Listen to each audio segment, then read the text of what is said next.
Boom. Ladies and gentlemen, we are live. We are live and back at it again, folks. We are the Wrestling for Life Network. It is Christmas week, and we are kicking this off with a little bit of Wrestling for Life Network as I deal with that echo. But, folks, thank you for joining us. Thank you for being back with us. We appreciate it. We are the channel that just watches more live wrestling than anyone else. And WWE RAW is set to be 3 hours of fun tonight. We'll see what's in store. 3 title matches, so much rumors, so many things to get into, contracts and arrests and all that fun stuff. But strap in, strap on, grab your snacks, grab your feel good. Let's go.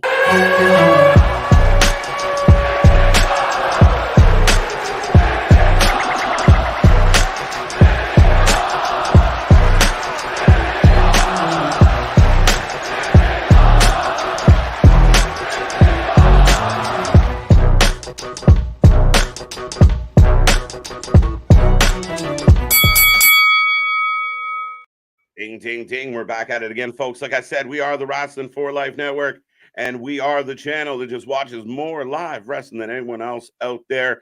And as always, the show must go on as we continue through the holiday season. And this is going to be a fun week ahead. We got lots of wrestling on tap. Plus, we got some specials. Plus, our voting for our annual For Lifeies is up and ready to go. So make sure you hit that vote button. Make sure you hit like, make sure you hit subscribe, get in that chat. Don't be shy. Don't be a stranger. We got lots to talk about here tonight. And who are you going to chat with? Well, you're going to chat with Mr. Every Night, KJ White, the Iron Man of YouTube, and Santa Nick. Ladies and gentlemen, boys and girls, children of all ages, the Wrestling for Life Network proudly brings to you its YouTube tag stream champions of the world, the Every Night Delight, KJ White. I'm Big Nick, and like you said, no. In a week's time is now when the other Big Nick, like the Mordecai to my Undertaker, because he's got the white beard and he's all jolly, and I'm, I guess, Big Dick. So pause. So that's when he shows up. But yes, we got the Hollies to our Jollies here tonight with Monday Night Raw. Right, and we got lots to get into here tonight. As always, we are the pre-show before the show, and we're going to talk all that wrestling. I see a bunch of names popping up in that chat. And as I mentioned, do not be a stranger. Join the family, become a member. Don't forget those super chats and super stickers, especially if you're feeling a little festive and generous. We greatly appreciate it here at the channel. Monday Night Raw tonight, 3 hours of wrestling, 3 title matches, maybe not any Punk, but definitely a Seth. So lots to talk about here, Nick. Well, and also, as somebody also mentioned in the chat, Sophie mentioned, as she also mentioned, she just subscribed. Should appreciate you, shout out. That this is the last live Monday Night Raw of 2023, because obviously next week, Christmas Day, is kind of a best of show. And then by that time, we're into day one to where we're getting Drew McIntyre versus Seth Rollins for the World Heavyweight Championship. Yeah, the WWE not messing around. I think what I like about, the turn of the calendar here is they've already announced their 3 shows kind of to kick off the new year. They're going to make it a thing, make it a bash of, so to speak. And yeah, we're going to get Seth versus Drew. We're going to get a triple threat match. LA Knight, Randy Orton, and AJ Styles. Winner takes on Roman Reigns at Royal Rumble. I hear voices in my head. But so what do you think of Swolverine there, AJ Styles, of being kind of a heel, kind of a baby face? TJ, what up? I'm good here, little TJ. Little TJ, what up? What's going on, TJ? But yeah, it's crazy to see, we talked about it when Randy returned and he's jacked. And then apparently AJ on the same program, he returns jacked. Lots of talk. I know some people have seen parts of the taping or whatnot, or pictures have come out where he's wearing all black. He's kind of the lone wolf AJ Styles all over again. And you know what? I like it. I've been critical of AJ Styles for quite a bit, right? Leading into this last little bit here of I wanted more from AJ Styles. Felt like he was in cruise control, collecting his checks, doing his odd match here and there, sailing off into, the sunset. And that's all fine and good. But if we can get 1 or 2 solid runs at AJ Styles before he hangs his boots up, I'm all for it. Something new, something exciting, different vibe. And I feel like everyone's got to pick up their game right now because look around. You're surrounded by stars. Oh, 100%. We are out here in the galaxy when it's surrounded by stars there, baby. Right. 100%. But I think this is AJ's run of just with everybody hachu. That it's you can have that evil what I'm mad at of everybody. I know us, you people online, everybody was like, is AJ just kind of riding softly into that sweet good night? Pause. But it seems now he's come back, and even with him though, he's got to step himself up. He's now on the same show as LA Knight, Randy Orton, Roman Reigns. So if you've got to be in, if you're going to be in that mix, you kind of gotta not. You can't call this in. You can't phone this in like some people thought he was. Yeah, and I think it's exciting because again, we look at the possibilities of we go into a triple threat, 3 men. If AJ wins and he fights Roman at Rumble, awesome. If Randy wins, awesome. If LA wins, awesome. Awesome. It's the theme of the night. Big well, I was gonna say, awesome. you know who's not gonna win? The guy who's awesome. Yeah, no, I don't see that happening. So good on him. Right. Small Mark, what up? James, what up? By the way, shout out, happy birthday, my guy. Can't wait for Raw and enjoying the rest of my birthday with the 4 lifers. We appreciate that. Spending any of your birthday with us is great. Happy birthday goes out to, I believe, Stone Cold Steve Austin and Trish Stratus. What? So your girl, my guy, and your gal. Yeah, it was Trish Day on the network, which was yeah. You were feeling all of the Stratisfaction. Oh, Well, I guess this is fitting with Brother Fluff saying, "Hello, you saucy flirts." What's up? I don't think we've ever been called saucy flirts. I like it. I'll take it. I like it. Eric, what up? What are your thoughts on the Liv Morgan situation? Yeah, I mean, as you're not in the U.S., you should speak first. Yeah, I'll happily speak first on this because I don't. Again, if what I've read on the surface is accurate, I live in a country where you can have plenty of it on you. You can walk down the street smoking it. You shouldn't be driving and doing it, which I don't think she was accused of. So the fact that she got pegged for possession, I live in a country where possession doesn't exist, and I think it's silly. And from all accounts, the fan base loves it, and nobody internally is mad about it. So we're good. Well, and allegedly, she was the fall guy. She was, taking that, willing to take that bid. Mm-hmm. But no, She's like, it 100%. Yeah, well, no, it's a plant, and if you just so happen to set it on fire, there are some effects. I get obviously used responsibly, but we are a vitamin-friendly channel, so 100%.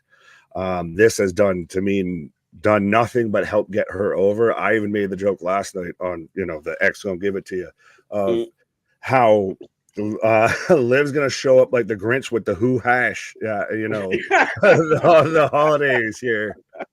Right. Yeah, no, I mean, at the end of the day, like for anybody who was a Liv fan now, I think there's an element of like she's not just cookie cutter and very clean. Like it's very much of like she'll also smoke a joint with me. She's from the wrong side of the tracks. Right? Rebel. She's got a mug shot, which she looked incredible in. Facts. Maybe it's Maybelline with that fucking mug shot, my guy. So yeah, I mean, at the end of the day, I think I don't feel like anyone's had a negative spin on this. I don't think it's just such a weird thing because, like I said, like our country, we went legal like 4 or 5 years ago now, so it really, like, the idea of anybody getting pulled over for possession seems ridiculous. Well, yeah, and it's even on the U.S. side, like there's enough of us now that we're just like, really? Yeah. Like, and then when our country went legal, we actually used the model of Colorado because that was part of the pitch of look how much money you can make. And the minute the government hears we can make money, next thing, right. Government operated dispensaries were popping up all over the place. So that's why I'm very confused with my state is we're surrounded by states that have done it and we have state-owned liquor stores, and yet we don't do it. And as somebody that's been within the industry, you're definitely talking to the wrong person to have any slant on this. I mean, she was about, as like, again, I haven't heard any reports that she was intoxicated while driving, which neither one of us condone. However, she all having a good time. One of her friends was holding. It is what it is. I mean, again, I don't think we should be putting people in jail for holding on to a bit of green. It's medication, folks. I'm just taking my vitamins. Eric Tate saying wrestling for life rocks. Appreciate you, my guy. My sons are here this week. They respect KJ's beard game. So you even have youngin fans respecting the beard game. If I can inspire another generation of males to rock the beard, I'm doing well. I'm glad you pulled that back around because I thought I was going to have to pull the pause card there. It was almost a yellow card, maybe a red card, but I took it easy. Oh, right. Jordan, what up? Richard, what up? Oh, it's also RVD's birthday, I guess. One of a kind. Speaking of the right. pot. What comes around is all around, Ricky. Yeah, no shit. Jojo, I was a huge fan of hers already. Yeah, 100%. This has done nothing but help her. Yeah, I mean, it's like if any dude ever had a crush on like a girl in high school and shit, and then you're like, man, she's just, how do I connect with her? And then you learn that she like the bad guys want. Right. Then you're like, wait, you smoke? Yes, let's go. It's such a nice thing. It's straight out of a 90s, teenage movie, 100%. Brought to you by Sum 41, Blink 182, Newfound Glory, Papa Roach. So she's all that is all I can say. Mm-hmm. I see a really good Raw to end the year today. Yeah, we're hoping, like I said, we touched on it already. And listen, if you didn't need to be sold on this, like you 3 title matches wasn't enough, R-Truth is in action tonight. If that doesn't make you feel Christmassy, nothing will. 100%. The wrestling Santa Claus, R-Truth is 100% in action, and I still pop every time I see the whole clip of Hunter after the after Survivor Series and everything. So I know everybody wants to talk about the big return tonight. R-Truth, how about that? How about that? That's really even when we're on the stream until we got Punk, we're like, this is the biggest return of the night. Yeah, we were thrilled, and I mean, even after the fact, we were like, yeah, these guys are cool, but like. Again, it's nice to have R-Truth back. He's done so well. The guy's a future Hall of Famer. And him kind of messing around with Judgment Day, I like it. It kind of almost has... You remember when Sammy kind of started fucking with the bloodline and he was just the goofy guy making everybody laugh? That's kind of what R-Truth feels like to me. Like, the Judgment Day is trying to be super serious and super goth, and they got this dude here like, so, what do you want to do? And you're like, oh my God. He's out there eating jelly rolls because Jelly Roll's the guest host on Monday Night Raw and everything like that. 100%, my guy. Right. He, in the season of giving, he is the gift that keeps on giving. Scott, what up? Absolutely. Shout out, my guy. But yeah, he is 100%. Anytime we can get some R-Truth, some Ron Killings on my television screen, I'm all for it. And we're getting a Miracle on 34th Street match because even WWE had to remember that it's actually around Christmas time because we both talked about how well, I'll pull the audience here. Are we the only ones struggling to get into like the holiday spirit and actually feel like Christmas a little bit? It's been like 45, 50 around me all day and just raining all day. Like this is not Christmas. Yeah, definitely some places in Canada also. Like I'm trying to think of what the conversion is. Let me see if I can pull it up real quick. But yeah, no, I mean we've had some above level, some record breaking warmth. It's stupid, lousy, smarch weather is what we're having right now, and this is supposed to make me Holly. This is making me in the Christmas spirit here. Yeah, I mean, it is what you make it. I always joke that it's a white Christmas for me every year, no matter what. No, what is Tony Khan? That's a different story. I prevented you from walking into that story. No. How do we do? I don't know what you're doing. Is Punk on tonight? We don't know, but which is beautiful. Well, and even on SmackDown, like you were talking about with the New Year's theme, and they're doing New Year's Revolution is the theme for SmackDown. Yep. Yeah, so that's amazing, right? And I mean, again, and the idea that to kick off the year, just to start the year, without all the other names that are a possibility out there to come back and return or be signed, we're still getting a match between AJ Styles, Randy Orton, and LA Knight. I mean, that unto itself tells you what kind of year we're getting up for. We thought 2023 was great. Strap on and strap in for 2024. Mm-hmm. And well, Larry said it was snowing by him. J-Boy, what up? Yeah, I did the calculation real quick. Some of the places around here are getting like to like 64, 65 degrees Fahrenheit, which Oh is my God. which Like is I said, seasonably stupid, high. lousy, smarsh weather. Yeah, this March weather kept creeping up on us. Do not touch Willie. Good advice. But well, speaking of signees, returns, debuts, everything like that, do we want to talk about the news with Impact of Scott D'Amore teasing that TNA might have had their biggest signing or is about to have their biggest signing that'll debut at Hard to Kill to kick off them turning back the time to TNA instead of Impact and kicking off 2024? Yeah, I mean, again, a lot of speculation of who it could be and why. And the wording of what he used, I wondered if it's like, are we setting up for an invasion angle to start the year with TNA? Is it just going to be one body? Did they get their hands on a couple bodies? But I think the front runner in the rumor mill is Dolph Ziggler is going to join Impact Wrestling. Oh, holy! I was so surprised that you said that because I thought that I was going to be the only one thinking that. No, that's I what think that's really what it is. I know we have Anthony, who's the diehard Impact guy on the channel and everything like that. Well, I should say TNA. I need to change up my vocabulary now. Yeah, we're almost there. Almost there. I got like how many? Like I got like 2 weeks. But yeah, I think it's going to be Ziggler. I think the Mercedes Moné speculation. Oh, it's ridiculous. Unless she was never, ever Rumble. I still believe that. I still believe she's coming back to the WWE. I think she'll be in an angle to help Bayley as Bayley becomes a babyface and gets beat up by Damage Control. But Dolph Ziggler is definitely a possibility. And again, I think Scott D'Amore is not the guy that goes out and just tweets random shit. If he tweeted what he tweeted, he believes it, and he knows he's not going to disappoint the TNA fans with whoever walks through that curtain. It's not going to be like hype it up, and here comes Boogs or Dana Brooke. No offense. Well, that's I guess the follow-up question there is Ziggler big enough, much like we've talked about, even with he might be the guy under the devil's mask.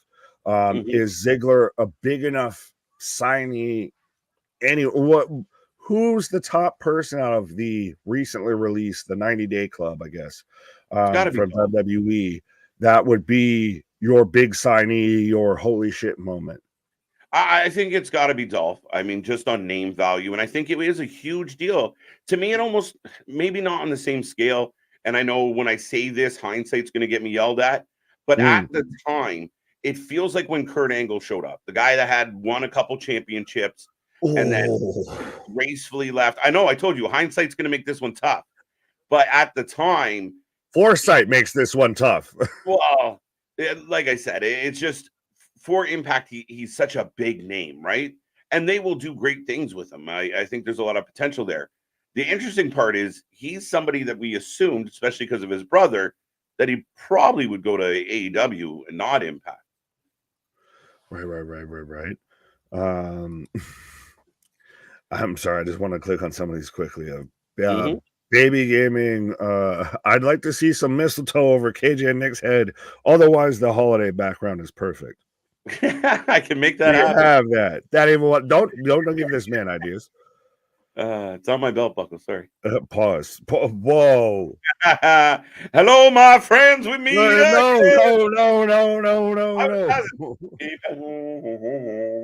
Yeah. Creed's winning tonight, boss. What up? Now I just like Nick has to cheer for the Creeds. Of course I do. You have to.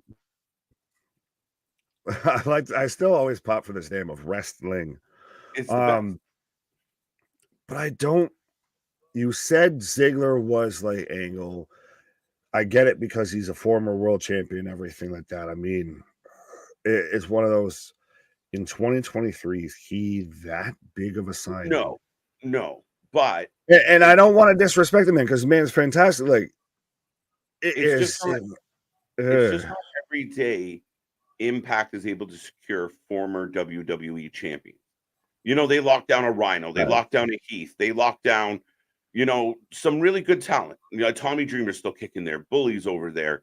But to sign a guy that arguably has had a Hall of Fame-ish career is a big fucking deal for them. Now, does Scott D'Amore have enough of a fucking runway that even if this doesn't land enough or land the right way, that he can kind of still save face here? He can still make it work here, of even if everybody's wanting a Mercedes or anything like that, and then we get, I'm here to show the world. I'm here to show the world. Yeah, I think he'd be fine, because I don't think, like, I think people temper their expectations with Impact. And that's good for him, because, I mean, he offered, the rumor is, and apparently, I guess, you know, going into 2024, TNA has some money because they threw 6 figures at Osprey. They didn't land them, but they're throwing money at people. So maybe they got enough money in the bank to actually convince, you know, not waiting for AEW and WWE leftovers. They can get people that genuinely want to be there. We just saw them sign Kushida, which is, I mean, a great guy, a great talent. He's going to do good things for them. He already has. Well, absolutely, but they're going to very much get guys that have either worked there or guys that, yeah, they're not. You're not getting a number 1 draft pick. You're getting, you know, mid top 10, respectfully. Like, and that's a huge accomplishment for them, and it's still growing. Yeah. I'm curious to see where this goes. I really am. And I mean, right now, there's been a lot of talk coming out of AEW about not being profitable, about ticket sales, about, you know, there's been more bad news for AEW than good. No matter what people think of the product, guys, the fact is, 9 times out of 10, when there's a new AEW story on social media, it has a not so good slant to it. Now, Impact is gaining all this momentum. All the buzz is good. People are pumped about TNA. Scott D'Amore is doing good things. They signed Kushida.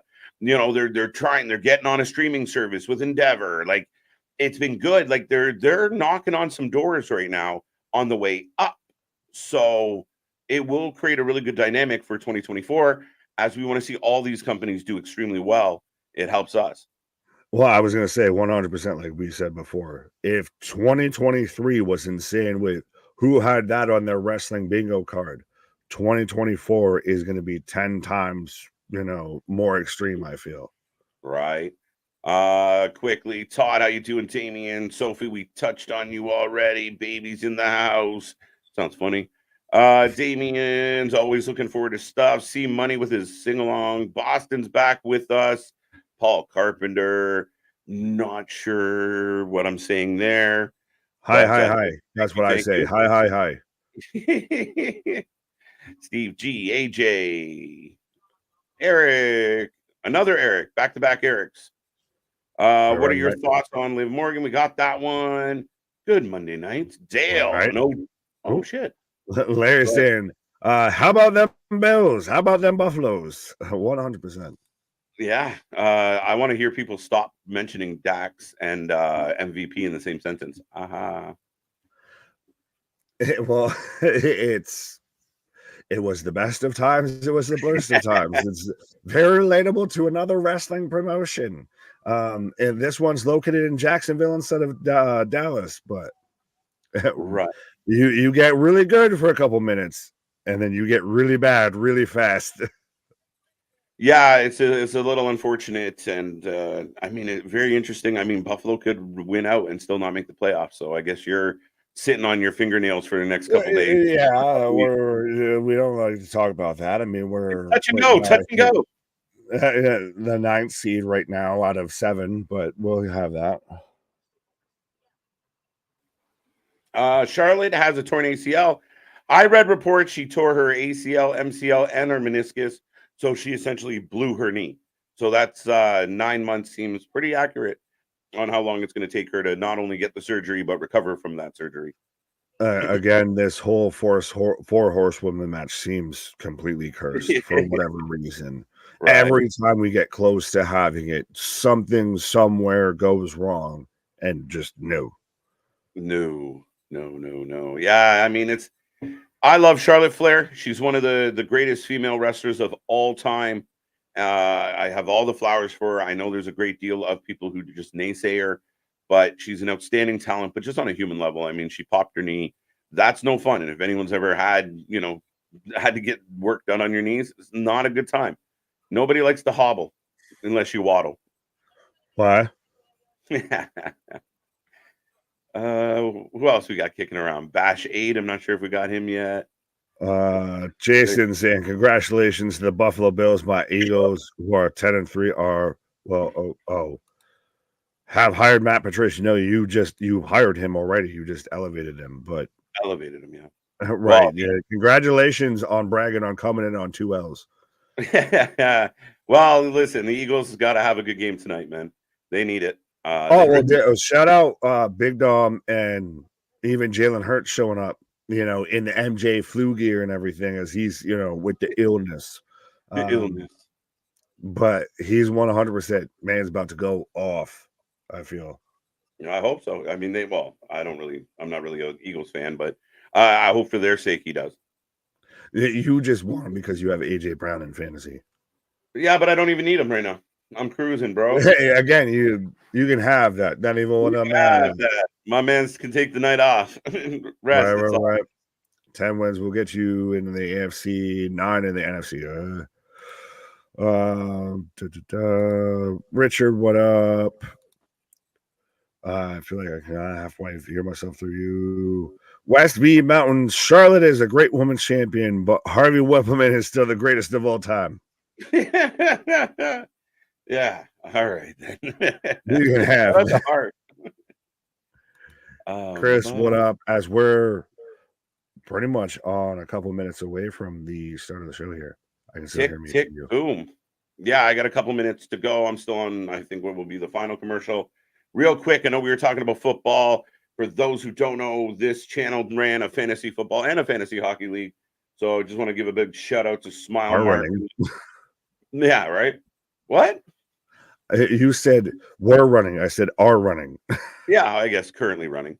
But big shout out to Smile Mark, who looks like he's going to be taking it. And I guess big shout out to Steve, who's going to squeeze into the playoffs. So, yeah, shout out to all those who competed and participated. And we'll look forward to doing it again. But, yeah, right on. I got now. There you go. Aggressive ass. You still got Dick Wolf? Pause. You coming all aggressive up on me here. I've now.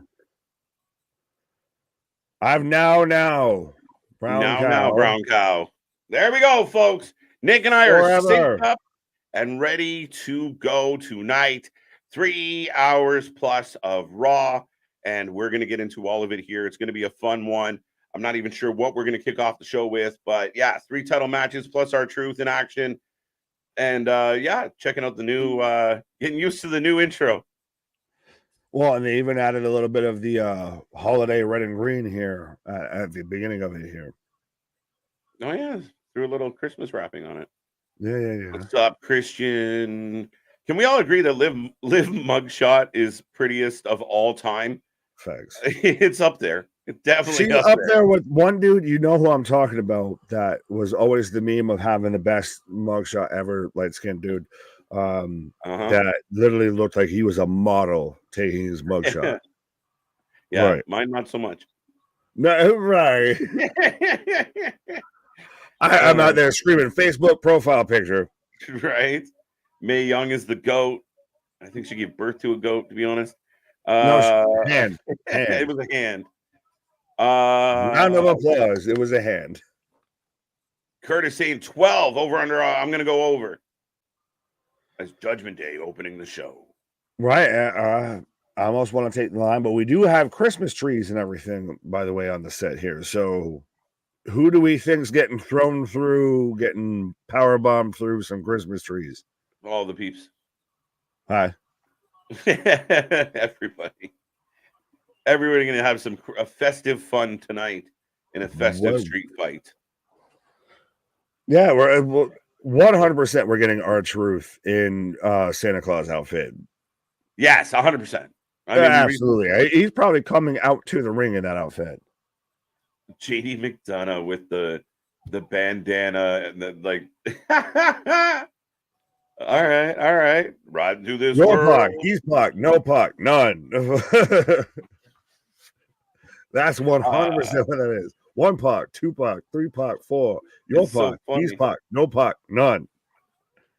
What do you think about K Christmas or thinking about coming back to WWE as War Rumble match? Damian, you might have to try again on that one. You might be having a little bit too much eggnog or some holiday Yeah. spirit, just feeling the vibes through you there, because I feel like you put the wrong emphasis on the wrong syllable there. They were all over the place. What do you think about AK Christmas? Just think about Click. Yeah, I don't know. So there's no Raw next week, right? Well, there is a Raw, but it's a review show, like a year-end review. The Monday Night greatest Raw. hits. Yeah, just based on Christmas Day. And a lot of people are praising Triple H for actually letting the American Nightmare before Christmas. Oh my God.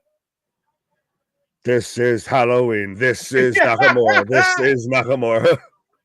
Interesting. We've had the Nightmare Before Christmas. Now Tim Burton's came back with the American Nightmare Before Christmas. There you go. I dig Shayna Baszler. Good choice. Cody Jack Skellington Rhodes. Look at that spread. Making my fat ass look at the holiday cookies and everything. Right. And then there's Rhea Ripley too. Again, look at that spread. Sorry, I'm distracted. What'd you say? Facts. Yeah, we're on the same page. You motorboating son of a bitch. Wasn't diverticulitis what Brock Lesnar has, but had, I believe. And now yes. Kenny is diagnosed with it. Absolutely. Very much similar diagnosis. I don't know the specifics, but speedy recovery to Kenny. And Brock came out of it well and doing good. So, and Kenny, from what I've seen, has been in good spirits. And we hope that continues. Cheese and peas all the way around. Absolutely. As I've got Damian Priest right now, kind of running the house here. Oh, now Finn's talking. The new Raw theme kills me. It isn't great. I don't think it stands out as banging, but it's I still think deep down we need to do a tier list of the Monday Night Raw themes. Yeah, I like it. S tier 100%. The goat amongst goats is forget the lot, the money. Would you mind if Chris Masters returned to Rumble? I guess I'm not like I don't think I care. I like Chris Adonis. I think he could kind of work and he'd be a nice little seasoned veteran. I kind of wish we could even still get a ain't no stopping me now of Shelton Benjamin showing back up. It would be nice. I miss Shelton. I like Shelton. I always loved the gold standard. KJ is the new king. Oh, yeah. Marvel's gonna have to quick pivot heel turn here. I'm in. Which way they're gonna, go with the MCU. No, we have no idea. Liv mugshot is better than James Brown's pick. I'll take it. The crowd, clearly the chat is on the festive feels already tonight.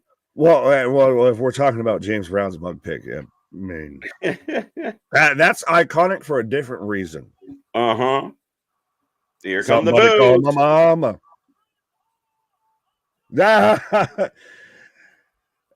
And you can't say anymore that this is typed in, anything like that. If the second Dom starts to talk, boo! What's up? And he's even wearing a Finn Damon. He's wearing a Judgment Day, and he's got even on the. He's got himself taped at the bottom. And R-Truth.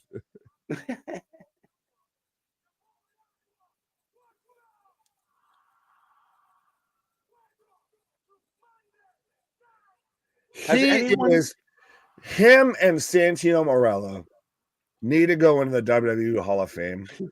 and I know I've been partial on like Tori Wilson's in there. Coco Beware's in there.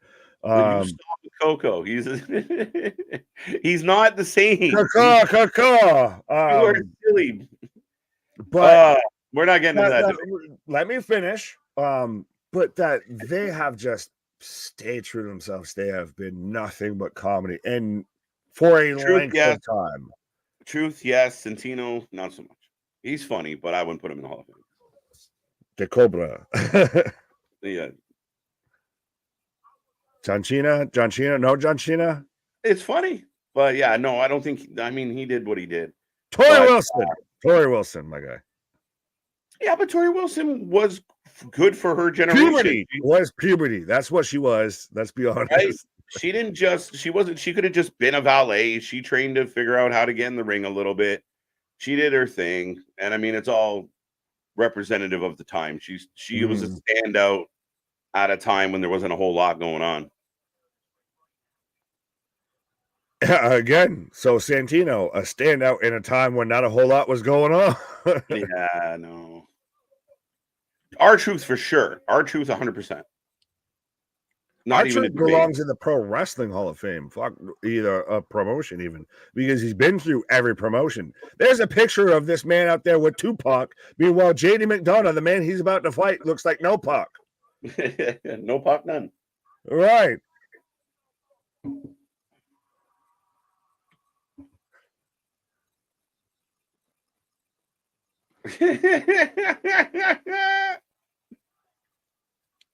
Larry, what up? Terrence, what up? Does anyone know when Braun Strowman's coming back? No, man had neck fusion surgery.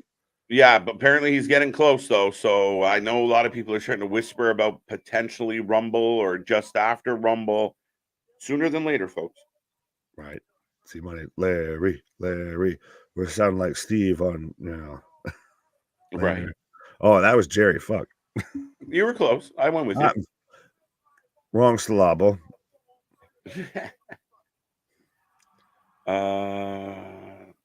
AEW keeps getting hit with injuries. It is something that they've had to deal with. And I know every company, we just talked about Charlotte Flair. It is, and anytime you lose an athlete, and this doesn't take away from the athlete, but anytime you lose an athlete, it's a loss for the company. It's a loss for the fans. You want to see every athlete be happy, healthy, and safe. But at the end of the day, it's unfortunate. Well, and even we've talked about when AEW is kind of right now taking a lot of L's publicly, respectfully, that you don't need another one.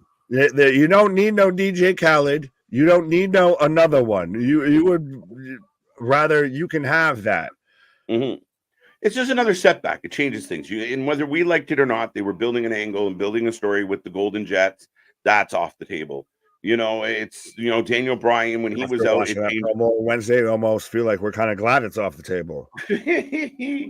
And we can talk about Chris Jericho a little bit later, maybe during a commercial break, because he had some quotable stuff as always. You're a mean one, Mr. Chris. Oh, you really are. The man is delusional. Did you see Thunder Rosa return on Collision? Yeah, I'm still bummed out about it. Oh, what's up? What's up? We're so trained. A miracle on it's a miracle on 34th Street Fight, and so fuck, because all of the Judgment Day is going to be at ringside. Oh, Rhea's hilarious. She looks like she doesn't even know what to do. Like, what do I do with you? But she didn't have to say a word during the promo. She didn't have to do anything. She has 10 seconds. That's what you've got. You make the fucking most of it. And you do one thing. Mm-hmm. Well, we're off and running, folks. R-Truth, JD, who you taking?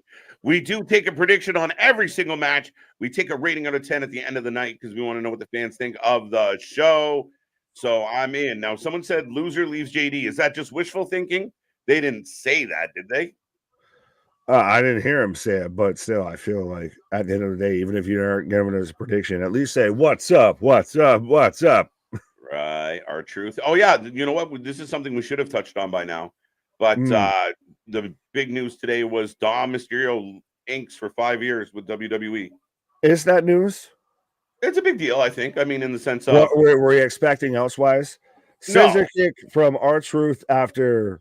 Candy cane kendo. JD's out here with the candy cane kendo sticks. Man's out here playing like 2K23 or 22 here, to where you can get all the custom shit. Oh! A little whooping. Oh, we got the end of the plate of cookies. Why would you waste so many cookies? Put that kid down. The fat kid in me right now is cringing. Facts. As Oh, we chuck a the Christmas munchy tree. kid in me is just having fun. JD catches the gift and then eats a pump kick for the effort. Deck the halls with balls of JD. Fa la la la la la la. Tom is okay. There you go. Tom trying not to laugh. But yeah, that's so great though. You have R-Truth sitting there trying to, Dom, we're buddies, right? And then he just shoves him right into the ring post, knocks him out. There we go. Commercial break. Yeah, here we go. Commercial spot number 1, folks. And we are rolling along. R-Truth was in control. Dom just threw him into the pole, like Nick said. Thunderstorm, new ladies tag champions. I don't see that being the case. They just released a new Ring of Honor title, which I don't think they should have done. So, all right. Well, we're in commercial. Do we want to talk about it? We are in commercial. Do you want to go first? Or do you want me to go first? Go. Well, no, not even on that. Not on that question. On this question of with them adding you mentioned of them adding a new title to AW or Ring of Honor. Across the board. Yes. So I know it's too much. It's too much. I know our buddy Big Ray did a video on this earlier. Shout out him, respect.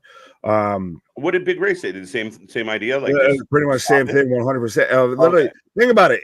There's 14 titles, respectfully. I mean, granted, you're losing you're losing the Ring of Honor World Champion. You pretty much already lost the Ring of Honor tag titles. And I get this is not because it's a women's TV title, anything like that. It could be for any fucking championship. The fact that this is going to be 14 championships, respectfully across 2 brands, because realistically, AW on Dynamite, Rampage, Collision now, all same continuity, all same thing. And then Ring of Honor, so that's 7 titles a brand. Like that's a fucking lot, my guy. And I think the issue for me, and it comes down to that word depth of, like, you have Athena versus Billy Starks. You've built this, and all the credit to Tony, Athena, Billy. It culminated, whether we love or hate how it ended. At least they had this one strong story going. What else is happening in Ring of Honor right now that garners a title? Nothing, not a thing. But even the fact that you're taking off your Ring of Honor world title, you're taking off your New Japan Strong World Championship for an AW champion. So I guess we're moving from 13 to 11 or 14 to 11. But still, like it having that many championships, and I get WWE does have a fair amount, but there's a few I feel that go across brand. I don't think it's that much. If it's at the close number, someone can let me know. But you diminish the value of every championship the more you have. Yes, and again, I think it's all like I've been a proponent of you don't need a TBS title and a women's world title because of the way you book the divisions. If you add in a tag team division now, you don't work on the men's tag team division. What the fuck are you going to do with the women? No, it's a TV title. It's not a tag title. People wanted it almost to be a tag title. Yeah, what I was saying is if they did, got you. Like what there's been rumored, and again, I just don't think they have the depth right now. They need to take time and develop what you have and utilize it. But what are we going to get if you have women's tag titles or another? You're not going to utilize it. We know you're not going to utilize it. You haven't used your trios titles and your tag titles well so far. You don't book them well. So what else are you going to do? Well, and even to your point, the biggest thing, this statement at the end of the day is if you can book that many titles right, fair play to you. Yeah. Good on you. You did it. You can make it work. But you have very much so far shown you can't. Yeah. And we are back to WWE of even like we're getting tonight the women's tag title match. Yeah. And there for the longest time, we were having people fucking Sage and and Noma de Patre File, the fucking tag title, the women's tag titles, because they were cursed. We are back to the action. R-Truth did roll a table in, but JD's in control. And I think it's the comparable as we watch Raw is a lot of us have wanted the separation of the tag titles in WWE. I think that's coming very soon. Oh, face plant in the junk. And the big balls. The big swinging balls. Yeah. I was trying to come up with something. But I know you were the one that had to kind of take it on the chin. Pause. Speaking of balls, pause. With how much of they didn't follow, WWE didn't follow the draft as well. It's at least going to be a white Christmas because of a fucking fire extinguisher. R-Truth having a ball. Pause. Yeah. But God damn it, I forgot where I was going. You were talking about Triple H and the tag titles, and yeah, I think you were going to say the fact of like, we want, you got to build depth in the division before you just start throwing the titles around. Oh yeah. Was my thought. You can have that at this point. Lots going on, folks. Is R-Truth set up a table, so he's probably going to go through it. Y'all are sleeping on the Big Show's mugshot. That's a good one. I like that one. Jeff Hardy's had some doozy. The Usos mugshots, man, it is no doubt. You can tell they are feeling good from miles away. Just not even there. Just that blank stare. Medication. Oh, my God. Do you want Omos versus Gunther or Gunther versus Brock? I'd rather have Gunther versus Brock. Neither. No? Gunther versus Brock. Brock's supposed to win. No. Why is that? How do you have Brock lose that? And it'd be an interesting way to do it. I mean, Brock's your more out of those two. I'd take Brock. Yeah, Brock. Gunther Omos is a fucking wrestling an oak tree. He is. I am Groot. I am Omos. Of that man, he's not going to sell anything. And I know he's been off TV, so I don't want to fucking completely poo-poo the man, but yeah, I just don't know what he brings to the table at this point. I think he was great as a henchman, as like the lurch of the group, and he's the guy that you kind of got to get through to get to the boss. But yeah, I'd rather. I mean, if you told me we're getting Gunther, Brock Lesnar at Mania, I'm strap on for that one. Should we get MVP, Omos, Bobby Lashley, and the Profits? The real Hurt Business. Mm-hmm. Yeah, I mean, I'd be okay with that. R-Truth is that's what I said, Sophie. I said the exact same idea. It's got that Sami Zayn, you don't want me vibe. So apparently, loser leaves Judgment Day. So I have a feeling JD's not losing this match. Keep hope alive. As I say, man was just on a table. We do. Again, like you said, it's the following the rules of wrestling of he who sets it up must go through it. But right. We had JD on the table, and now we're fighting on the top turnbuckle. Oh! Hey! Huh? R-Truth! What's up? You can get with this. You can get with that. You can get with this, or you can go with that. You can get with this, or you can get with that. But I'm going to tell you this is where it's at. And newest member of Judgment Day, as Michael Cole confirming, JD, you out. This is amazing. Yo, I just said 3 minutes ago, well, we know JD's not losing. Right. I followed up with give hope a chance. What's up? It's the season for miracles, folks. Right. Do you believe in miracles? Yeah, right. One of the best calls ever. 01. Everybody loves truth. Yeah, no doubt. Look, Michael Cole's still popping. 100%. Like, that's like, you can't be it. That's a fucking Christmas miracle. And there is no way to be mad at that. So Like, so JD is no longer in JD. I don't care. R-Truth won. R-Truth is in JD. Oh, the EDM girls are here. Chance and Carter giving us a little promo. Beat that beat. All right. Avengers 5 is coming. Excellent. Well, now that they can just make Kang the Conqueror with R-Truth the Conqueror here. He just conquered his fucking way into Judgment Day. The ultimate Christmas miracle. Listen, we were already making jokes that R-Truth's return was the biggest shit going. Now it feels even bigger, man. Do you believe in miracles? I want someone to Google, when was the last time R-Truth had a win on WWE TV? It's got to be the last 3 time years. the 24/7 title was defended. Yeah, dude, that was the 24/7 title would be even better. As Nia Jax in the house. Well, I was going to say, speaking of someone who keeps getting better, I feel Nia Jax coming up right now. She might be thicker than a Snickers, but how you doing? The woman who made the man is live. I like that they're selling us on this. All right, all the fans are going to bellyache that she's a danger. We're going to put her right in that crosshairs. We're going to make that the forefront of the storyline. Then again, Becky's lines were cold as ice. Your knees wouldn't even stand for you. No, I was like, oh, get out of here. Like that meme of like the guy that's like, oh.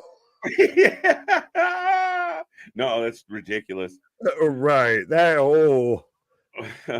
That's when you play that game of fuck around and find out. That's where you end up with a broken face. What'd you say?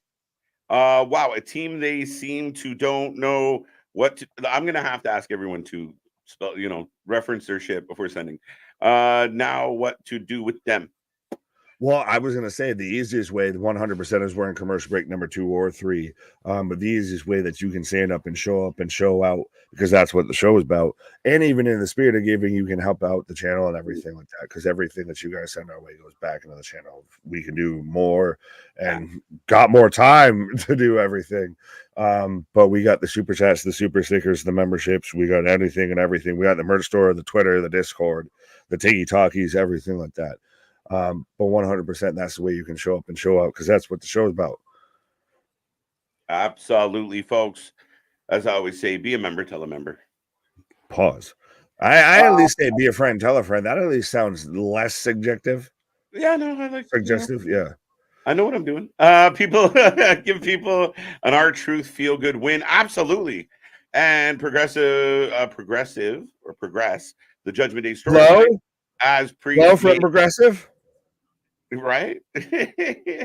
Wait, never mind. Made a decision that didn't. Oh, that's a good point, Richard. Technically, they could blame Damian for this. You're the reason we're stuck with this child, right? But if it is going to progress the Judgment Day storyline in some sort of a degree, and much like you even said, and other people have said in the chat, in that Sami Zayn in the Bloodline storyline initially, 100%, you've struck gold. Yeah. Gold in their hills. Yukon Cornelius, there is gold in them hills. And it does work when you have talent that are playing it super serious, super straight, and then you have kind of the hapless guy, mucking it all up. I think it's wonderful. And again, just based on our reaction of him winning was enough to tell you they're on the right track with this. Right. Speaking of on the right track, Baby Man Gaming becoming a member, so he's 100% on the right track. That's right. Nobody puts Baby in a corner; they put him in a membership. What? Oh, accusations. Does anyone know where Dexter Loomis is? I saw him choking out Tony in catering, just lurking around because creative has nothing for him. Yeah, I hope in the future there's something there. I did see a picture of Dexter choking out Kill Tony. Yeah, I mean, Dexter, to me, Sam, is an outstanding talent. When he was in NWA, he was solid. When he first got to NXT, he was solid. There's a lot there with that Dexter. I hope they use it. I don't know. I always still remember going back to the clip of him in TNA when he was Samuel Shaw. What are you doing in my bedroom? Facts. Like, okay. He's just ripping down posters. You can get with this. You can get with that. But you know, at the end of the day, you should get with this. Because this is where it's at. R-Truth got a win in late 2023, folks. It happened. It's a Christmas miracle. Time stands eternal. It's good. I like it. When you got Cole popping, like it's good shit, man. They say on that day, Michael Cole's heart grew 3 sizes that day. Now Judgment Day is going to be a joke. I don't think so because JD is not in there, or R-Truth might be. Nah. Well, and no, again, this is comparable to when Sammy went to Bloodline of, Bloodline's going to be a joke now. No, because they fucking worked with it. If you can work with it, it's amazing. Right. And Becky says, no talking for you, lady.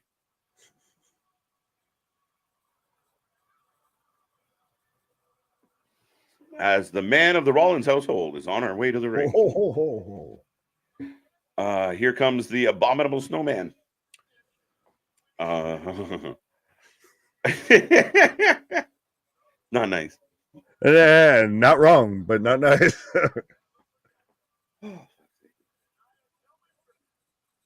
And I will pet him and stroke him and name him Becky. Yeah, well, you can pet him and stroke him and all right. You're gonna leave me on that. You can have that. Stroke away, bro. Kayden's gonna take a pause for the cause. R-Truth has been out for what, a year? Even better.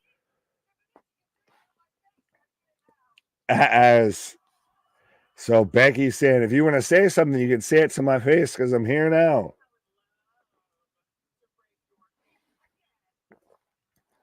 Oh, and I like how they're playing with this, though, of Nia saying, as much as I'd love to break your face again. Thank you, Becky. Nia's going to go to promo by herself. I don't know about that. So, Nia saying how she's going to be in the Royal Rumble. I think the same thing that a lot of people were saying initially with Tiffany, of she's not a good promo, this, that, or whatever, of like, oh, she's not so annoying. That's the fucking point. Nia's meant there to be the fucking hitching post that a babyface can work off of because she's so insufferable as a heel. As instantly the crowd's getting behind Becky here. Oh boy, promo worthy. No, I wouldn't say that at all. Save from a brother. Everybody's hating on Nia. The Judgment Day should lose their tag team championships. Well, we'll see. Could R-Truth play a bit of a distraction? And that's what costs the Judgment Day their tag team championships. Holla, holla, holla. Because honestly, outside of athleticism, can we all be respectful of the creeds are milk toast? They're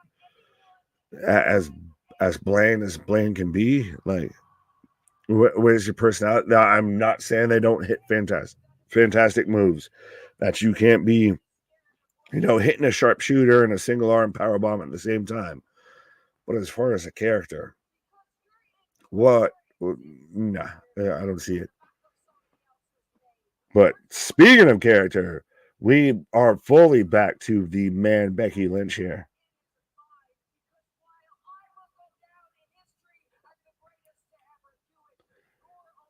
Becky saying she's going to go down as the greatest to ever do it. As saying Nia is going to go down as someone who injured the greatest to ever do it. Tyler, what up?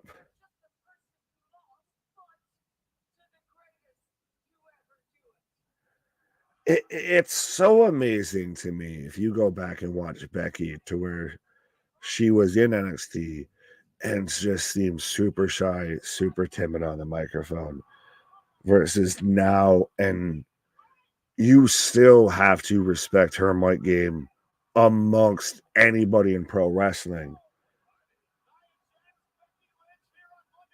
So we're about to get Nia Jax versus Becky Lynch. About to kick off right now. Holla, holla.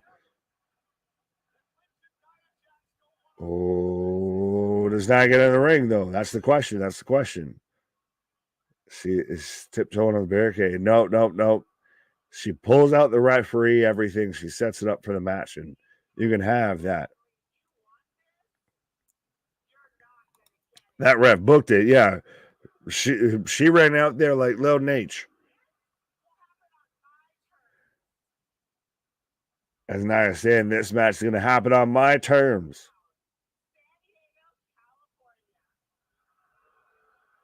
Boo, Boo Earns. Boo Earns.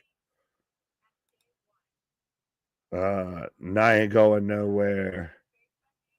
Oh, so this is going to happen on day one. So we're going to get Nia Jax versus Becky Lynch, and we're also going to get Seth Rollins versus Drew McIntyre for the World Heavyweight Championship on day one.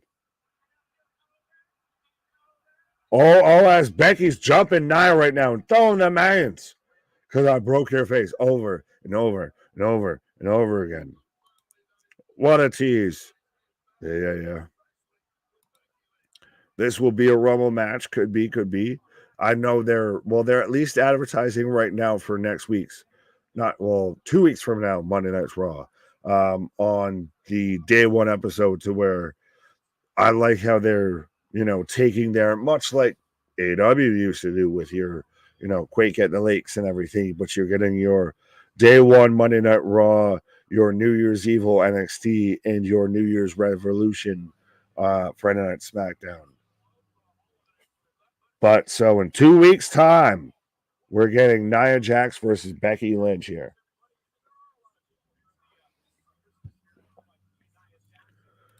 Nia versus Becky day one. Yes.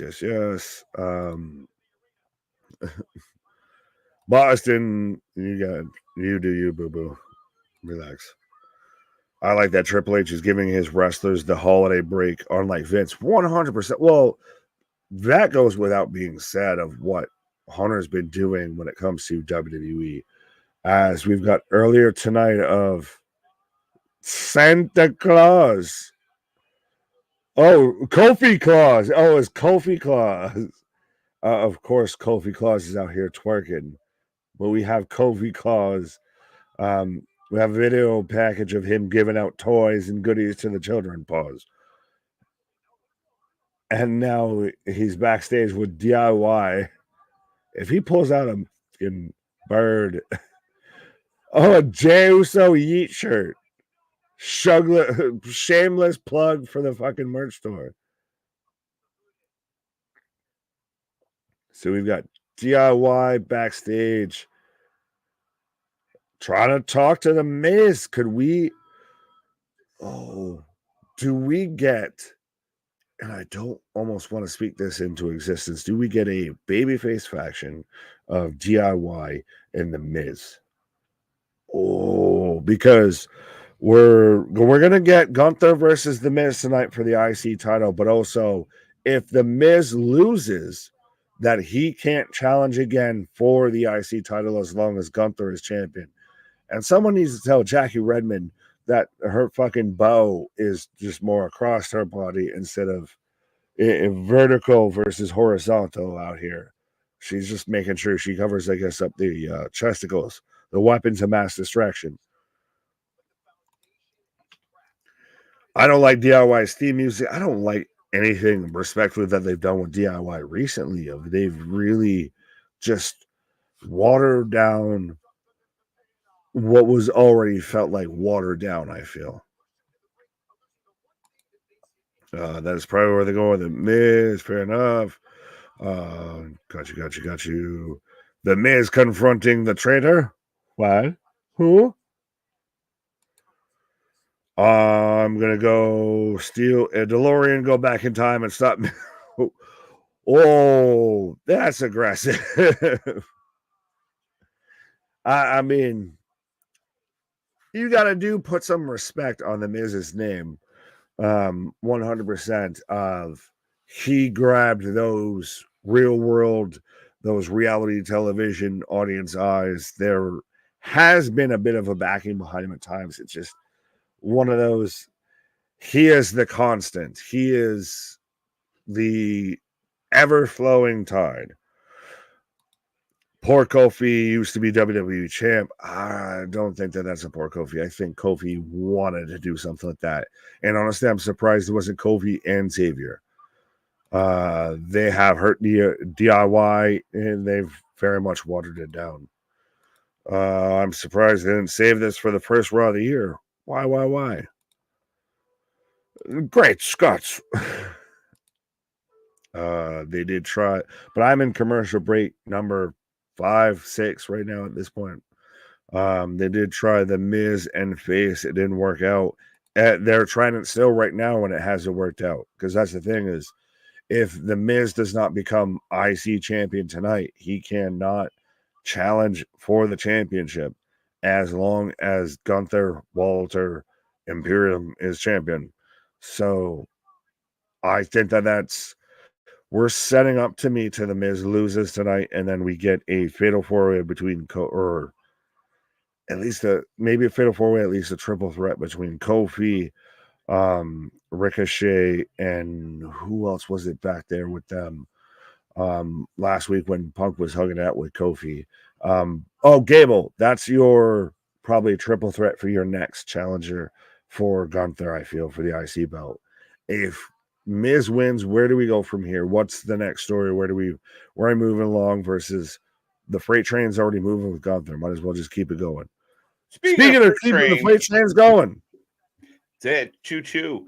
I mean, with Miz, I think that they've done all right. You know, Gunther's held up as strong enough of a heel to kind of get the fans to at least cheer. If everybody watched Survivor Series, people were pretty into it. Is this the venue in which Gunther gets toppled? No, I think we need a bigger stage for that.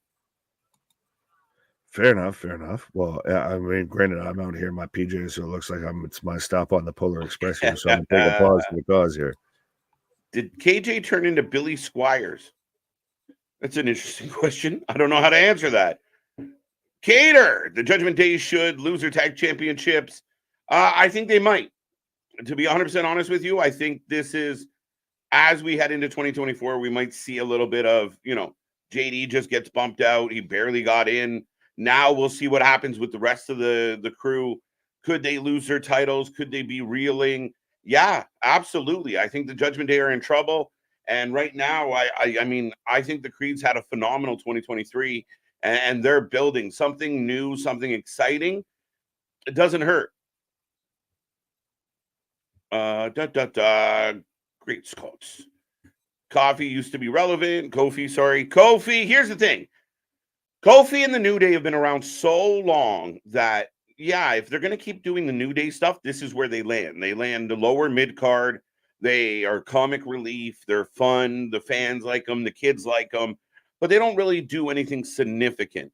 I think if we're ever going to take Kofi, Woods, serious again, if Big E happens to return, there has to be something new. I just feel like, once upon a time, the New Day was hot and they were, jumping out of cereal boxes and everybody was getting behind the New Day rocks. But I think that's past. And I think it's, we talk about it like Dolph Ziggler. We've seen others where they're there just to kind of have fun and then get other teams over, make other teams, other athletes look good at the end of the day. I highly think that's possible. I mean, what else do you do with them at this point unless there's some type of change? Now, could you insert Kofi in a title run where people kind of get behind Kofi because you like him? Yes. But I think he's got to tone down or change up the approach. And I don't think he's being buried or wasted. I think he had his time. And, again, he's a fan favorite that people don't hate seeing. So him doing the shop.com spots and the goofy, playful spots, it's right up his alley at this point. But, folks, we will take a prediction on the next match. Your Intercontinental title is on the line. Gunther is going to take on Miz. If Miz fails to win tonight, he will no longer be able to challenge for that title as long as Gunther has the belt. Gunther for the win. Priest versus Finn, that's interesting. I mean, at some point, if there is a complete breakup of this group, it will be very interesting how they play that out. Baby says 65 viewers. Yes, 65. We appreciate every single one of the viewers. We always want to push that to triple digits. We love when it hits triple digits around here. So I know our likes are climbing steadily tonight. And if you have any friends or you know of any place that they're talking about wrestling, whether it's Facebook, Discord, anywhere else, let them know about the Wrestling for Life Network. We do cover more live wrestling than anybody else. We do it on a different level. And again, we are the wrestling friends you just cannot find in your real life. New Day won tag team gold on Raw, SmackDown, and NXT in their careers. Too many tag teams can say that. No, they're Hall of Famers. They're legends. They'll go down in history, like Rudolph, right? Merry Christmas. But they will go down, as one of the best tag teams WWE has had. I know WWE listed them at number 1. I don't agree with that, but I get why it happened. At the end of the day, at the end of the New Day, yeah, they've had a remarkable career. They accomplished a lot, multiple titles.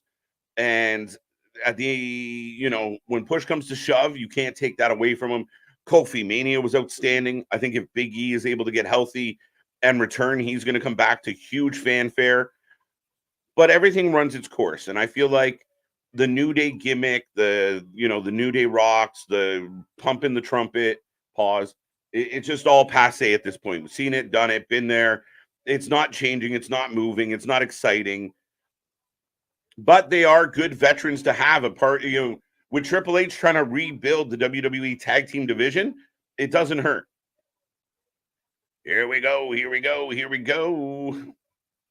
R-Truth did the one thing in late 2023 on his own that Roman couldn't do through his reign as champ, and that's why that he gets a win by himself. There you go. Yeah, the babyface goes over all on his own, up against all the odds, Rashad. Not bad. As we get ding, ding, ding, I'm going to take Gunther. I don't think Gunther is ready to lose this belt yet. The number 1 contenders we're getting next for the IC title tells me Gunther retains. Gable, Ricochet, and Kofi are all baby faces. Absolutely makes sense.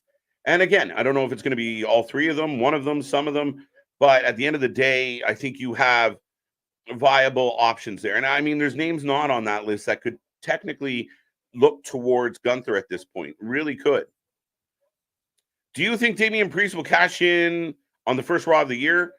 No, but I do have a theory of, I think it would be hilarious if he cashes in at Mania and he cashes in on Punk, which would kind of fuck everybody up. And being a fan of the chaos, I think I'm okay with it. But yeah, I'd like to see Damian cash in. I'd like it to be successful. I just don't know when. And I understand why they're waiting. And I like that this year we waited. In past years, we cash in right away. We get it done and over with. He's kept that money in the belt for the whole year, basically. So we'll see. Do I think he cashes it in early? No, just because I don't see him getting involved in like the Seth storyline. I don't imagine he's going to take it off Roman anytime soon. With so much going on around the titles, Damian's got to pick his spot. I hope you guys got the Eddie Guerrero WWE Championship belt as your Christmas gift. I would like that too. I don't know if I asked Santa for that, but definitely would be a nice surprise. As right now, Miz on top of Gunther throwing bombs.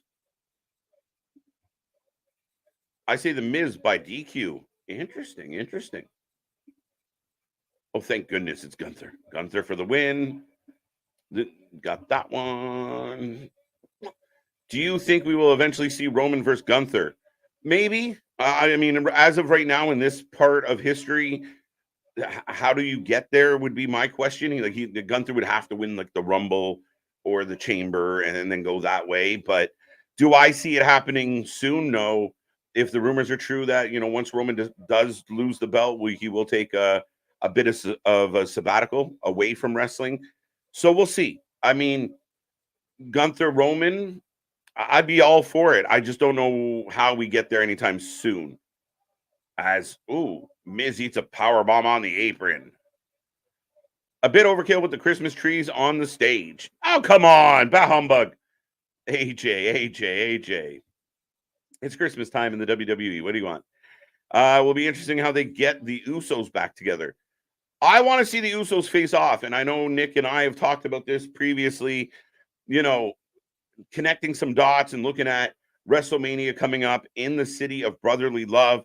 How apropos would it be if it was a Jay versus Jimmy fight? And maybe that's what brings them back together. They do the whole thing where they they get at it, and at the end of the match they hug and they realize, you know what, we're better together, not apart. Maybe, but eventually I imagine they'll come together. The interesting part of it all is Jay's having a great run as a solo. Jimmy's run not as good right now, a little quieter, a little more subdued. I mean, he's not doing bad, he's just not doing as well as Jay. I want the Miz to win by technicality. Interesting, Larry. We'll see as we go to another commercial break. I'm not sure what number we're on. Gunther is a former PWG guy. Imagine with him with the PWG buddies at AEW. Again, it's all about fit and feel. When we talk about potential people going to AEW, you're like, man, if you got a Drew McIntyre, if you got a Gunther, how do you book them? How do you make it make sense, right? And again, it would be very interesting. And I know Gunther could probably have a good match with a broom handle, but yeah, I mean, you got a very good point, C-Money. Just smacking the shit out of people. The Creed brothers are the Kurt Angle Road Warriors, which is good. Look, the Creed brothers are young. They're green, but there's a lot of natural talent there. It's undeniable. I've heard some critics out there that aren't big, super fond of them. I think they're too quick to judge on this one. I think Julius, what he does is incredible. Athletically, he is on another level. I think he's got a huge future ahead of him. That being said, Brutus, his brother, I mean, is no slouch. Big dude, the cannonball finish I like. I think they got something here. And they're young. What are they going to be like in 2 years, 3 years, 4 years? I think this is good. And you're seeing such an influx of young talent coming into NXT, young talent being promoted to the main roster. It's good. It's good for business. And again, you need changeover. We just talked about the New Day. We talked about Dolph Ziggler. We talked about the Miz. That's where wrestling got really in some tough spots of, all right, we're seeing the same people we always see. You need new stories. You need new blood. You need new rivalries. It's the best when you do get it. So I'm all for some change. The Creed brothers symbolize change for me, symbolize the future. Like, you're looking at the Creeds going to be in this tag team division for a decade if all goes well. That's what you think of when you talk about Jade, a decade of talent. Great. We got Punk, but Punk won't be at the same, be able to do what he's doing now, which isn't what he used to do in 5 years, right? So looking long-term, Braun Breaker, Carmelo Hayes, Trick Williams, these are all your future stars, the future merch pushers, the guys that are selling pay-per-views, guys and girls, the Tiffany Strattons of the world. There is a lot of talent, a lot of young talent in WWE that makes you very optimistic as a fan of the show. My pick is Gunther. However, as I said before, the Intercontinental Championship match is going to end in two ways. Miz win with help from DIY, or Gunther retains with help of Imperium. Well, we could get Imperium involved and DIY involved. It felt like a little bit of foreboding, when we look in the backstage and there's Miz trying to be friendly with DIY. I heard Nick say something about a babyface potential faction with Miz and DIY. I mean, it might help get them a little more over, because right now DIY is struggling to get over. Part of it, it's booking, but even when they're booked well, and speaking of our big giant swinging Christmas balls, Gunther letting Miz know he has no marbles.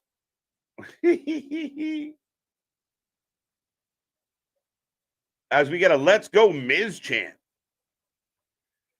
Never gotten to the New Day. After the first 3 weeks, I wanted them to go the hell away. Daniel, here's my take on the New Day. I thought in the beginning when they were heels, I hated them. They got under my skin. Xavier running around with Francesca. I thought they were really good heels because they were irritating. And then when they became the baby faces, yeah, they were shits and giggles, but they were for the kids. That's what it was. They were for the kids. But when the bell goes ding ding between the bells, they put on a show. They can wrestle. They're no slouches. Especially with Xavier and Kofi, who we have right now, and Big E was a talent unto himself. I think there was room for more solo work from Big E, but we were just getting that when he got hurt. Got Gunther for the win. Miz wins. Gunther goes on a holiday to back to the forest of Hensel and Gretel. Yeah, Gunther's not losing. Let's be real. What's up? How's it going, Trevor? All late to the party. Hey, the party don't stop. Welcome, welcome, welcome. Gunther. Yes, Gunther just kicking Miz around the ring. A little bit of a slow period here, but I get what's happening. WWE just mentioned on commentary phone, long time Chris Jericho has the most intercontinental title reigns. They finally mentioned it. There you go. Chris gets acknowledged. The man who thinks he's still performing at the highest of levels in 2023. Oh, it makes me so sad. Those first New Day outfits were terrible, horrible. Do you remember their first couple, like their first vignettes and such? It was like, I don't know if this is gonna work. The 9-time IC champion, Chris Jericho. So they mentioned him. That's crazy. And they should. I mean, don't hide from your history. I mean, people aren't going to jump ship because, Chris Jericho. Yeah, I mean, Chris Jericho, up until recently, Chris Jericho was one of my faves. I love the guy. I thought he was great. I thought he accomplished a lot. He's just kind of going through a midlife crisis publicly on AEW. It's great. Would Miz win via countout? I hope not.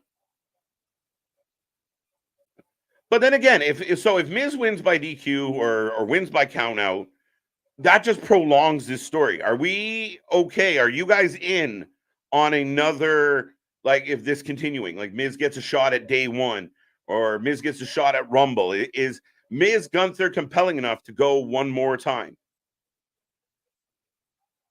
Speaking of going one more time. Pause on that. I will say no. I was going to say, speaking of someone who thinks they're, working at a high level, even very much for different reasons. Without the delusion, my friend. Well, without the vitamins, my friend. Right. Fair enough. Jericho called himself the David Bowie of wrestling. I shit you not. I facepalmed. You what now? What?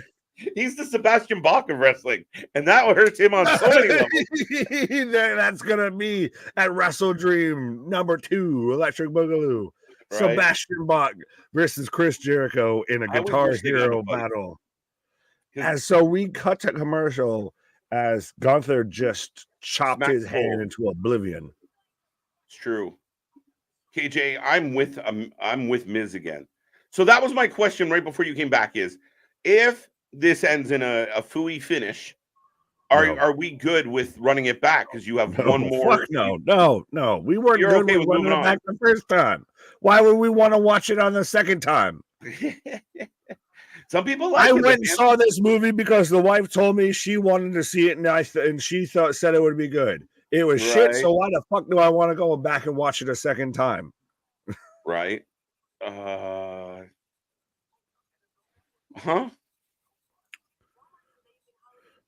Wait, now I'm having to reread my own comment. Oh, no, you were talking about the creeds, and I missed a D there. Yeah. Pause. Okay. You were saying about how they're supremely talented and everything, which I give you that. I was asking, what is their wrestling character, their persona, outside of guys who wrestle good? Yeah, I mean, I think in this young stage of their career, not much, right? We haven't been given much. It's not like we're getting vignettes and promos and shit. I think right now they're just really good in-ring talent. And I mean, give them time. They got to find their groove here. I think it's funny enough. I think Brutus has a little more of a personality than Julius, and Julius is the better wrestler. Oh, Julius is far and away the better wrestler, I think. Well, they're both just kind of like bland babyface to me. They remind me of think back to like the initial, the prototype John Cena, right? Ruthless aggression, that's even a stretch. You could be. I would have maybe said, the world's greatest tag team with Shelton Benjamin and Charlie Haas. Yeah, but even they had at least some character, right? But I mean, these guys are milquetoast. Yeah, I think we saw the same thing with like Alpha Academy of like And I think that's one of the interesting things, because the pure wrestler, the Ciampas, the Johnnies, the teams that, or the wrestlers that get in the ring on NXT and just wrestle, and they're really good at it, get over. But when you come up to Raw or SmackDown, now we want to see more than just your good wrestling, and we see some of our faves from NXT fluttering. Yeah, it's you have a really great slap shot. Cool. So when you get called up to the big leagues, now you have to fucking pass. You got to have a wrist shot outside of also having a great slap shot. You got to sit there and go back and play defense. Like it's a different level. And it's so weird because you look at a guy like Carmelo, who some people were like, do we need to call him up from NXT because he's still got a storyline going on in NXT? But he's a ready-made built package. Yeah. He's got personality. Yeah. He's got everything in droves. Yeah, and I mean, if you think back to like, okay, originally when Braun Breaker came up and had a couple matches on Raw, and they were trying to figure out where he was at, he was still babyface, and everybody said the same thing. Oh, like he's got a lot of potential, but he doesn't have a whole lot of personality behind him. Then he found that personality. So the Creeds are gonna have to find it, but I'm willing to give them, like, to me, they're a long-term project, right? Like they're the guy, they're your rookies that you're gonna give time to figure their shit out. I'll give you credit with that. They're your fourth round draft pick that you'll get some work in a rotation. You're not gonna be the guy. You're not gonna be starting lineup, but right. I still just wonder if and what character they're gonna find. Because if they just stay with guys who wrestle good, that's only going to take you so far. Yeah, you're going to need more than that. And other teams will get past them with that, right? When they start bringing in their own personalities. Well, and we've starting to see that WWE is becoming very much a Shark Tank here. Oh, yeah. Even the main event talent, it's like, we're talking about like, well, maybe Drew or Lashley or guys like that should go after the IC title, the US title, because getting kind of full around here. LA Knight, go for the U.S. title, because I don't know if you're going to make it world title picture. Yeah, it's 100% dog eat dog. It's become the Swole-O-Vision.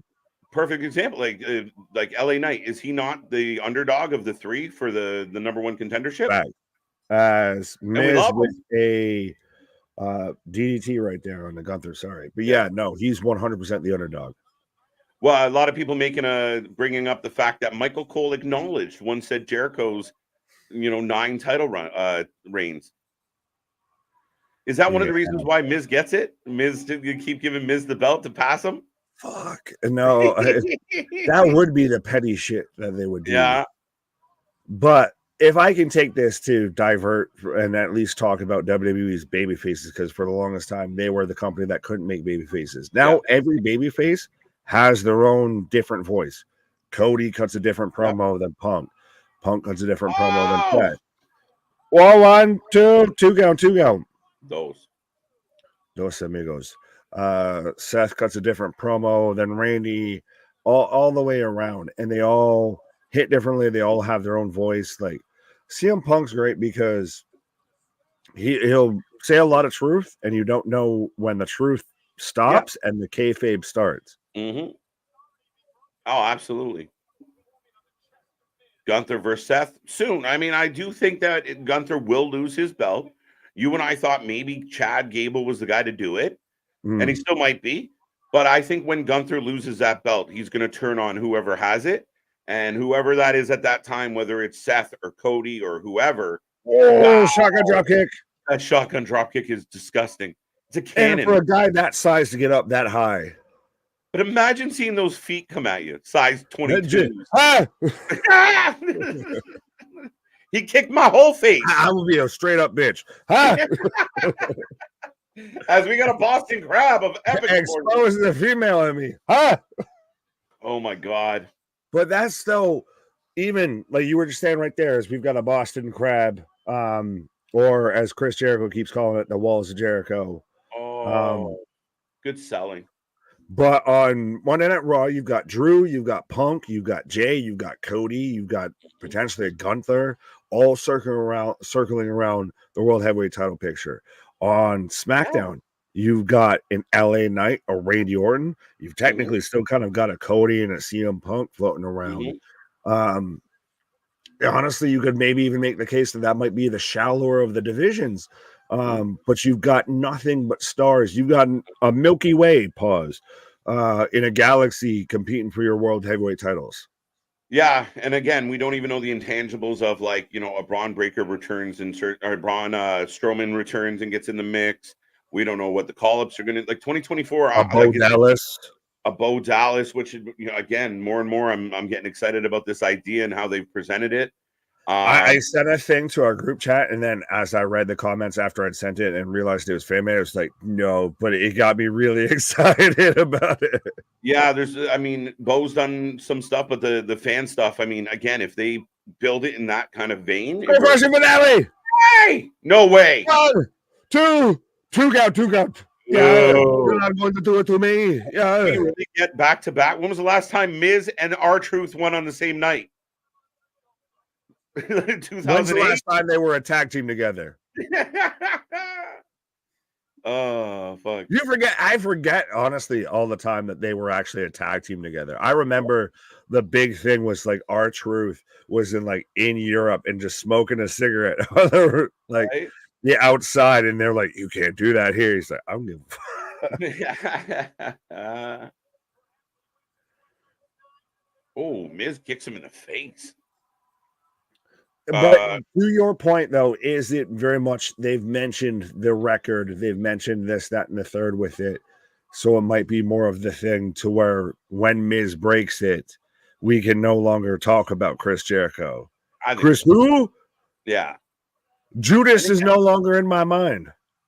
Yeah, and I know people have talked about whether or not Chris would come back or vice versa, but you got to remember, Chris wants to be in the ring with your top guys, and I don't believe that the WWE would view him as a top guy. But he thinks he's doing his best, so fuck it. Because you're the best around. Nothing's ever gonna keep you down. But we also did see Gunther already this year break the Honk Donks record that we didn't think was going to happen. Oh, no way! Skull crushing from the middle rope! No way! No way! As Gunther rolls out of the ring of "You thought you had me." Nah. Listen, the crowd's with this. That's the crazy part. Is the crowd's actually cheering for a Miz win here? Well, because you can't tell me though, even with that spot, no matter who's doing it, you get behind that spot instantly. That's the thing, is you sell me on the goddamn story. And again, I think when you have really good chances, come on, Gunther. Gunther's I got one for you, bro. Right, you can have that. Ripcord clothesline. Bye-bye, He's got to kick out though. No, he's dead. Yeah, but so many back-to-back. You got to kick. Two. Daddy. It's over. I agree. Gunther retains, and so the Miz can no longer challenge for the IC belt as long as Gunther is champion. And again, credit to Miz, man. He had the fans into it. The fans are upset. The fans are booing. But Gunther is a dominant champion. Didn't need to cheat. Just beat the shit out. Like you almost had me, kid. But the fact that I'm me is going to take over this one. Going back to when they started this whole feud with Gunther and the Miz, and we initially poo-pooed it because we thought it was going to be a gimme to the Miz. How do we feel now that it still ended up with Gunther as champion? Miz still ends up on the outside looking in, and then now he's gone the Cody Rhodes route of, there's no way I can get back to it. Yeah. You know what? I think first and foremost, the rivalry turned out the way I anticipated. So I'm okay with how we're here now, and Gunther can move on to someone else. I think what surprises me is I didn't think Miz was going to get this over as a babyface on the way to the conclusion of the story. Right? It's been really impressive between Survivor Series and now how much the crowd kind of wanted Miz to win. But and this is putting respect on the Miz's name 100%, is he in that category of even a Ziggler, like we talked about, who could be the huge signing for TNA, of no matter what they are given, they will somehow manage to make it over?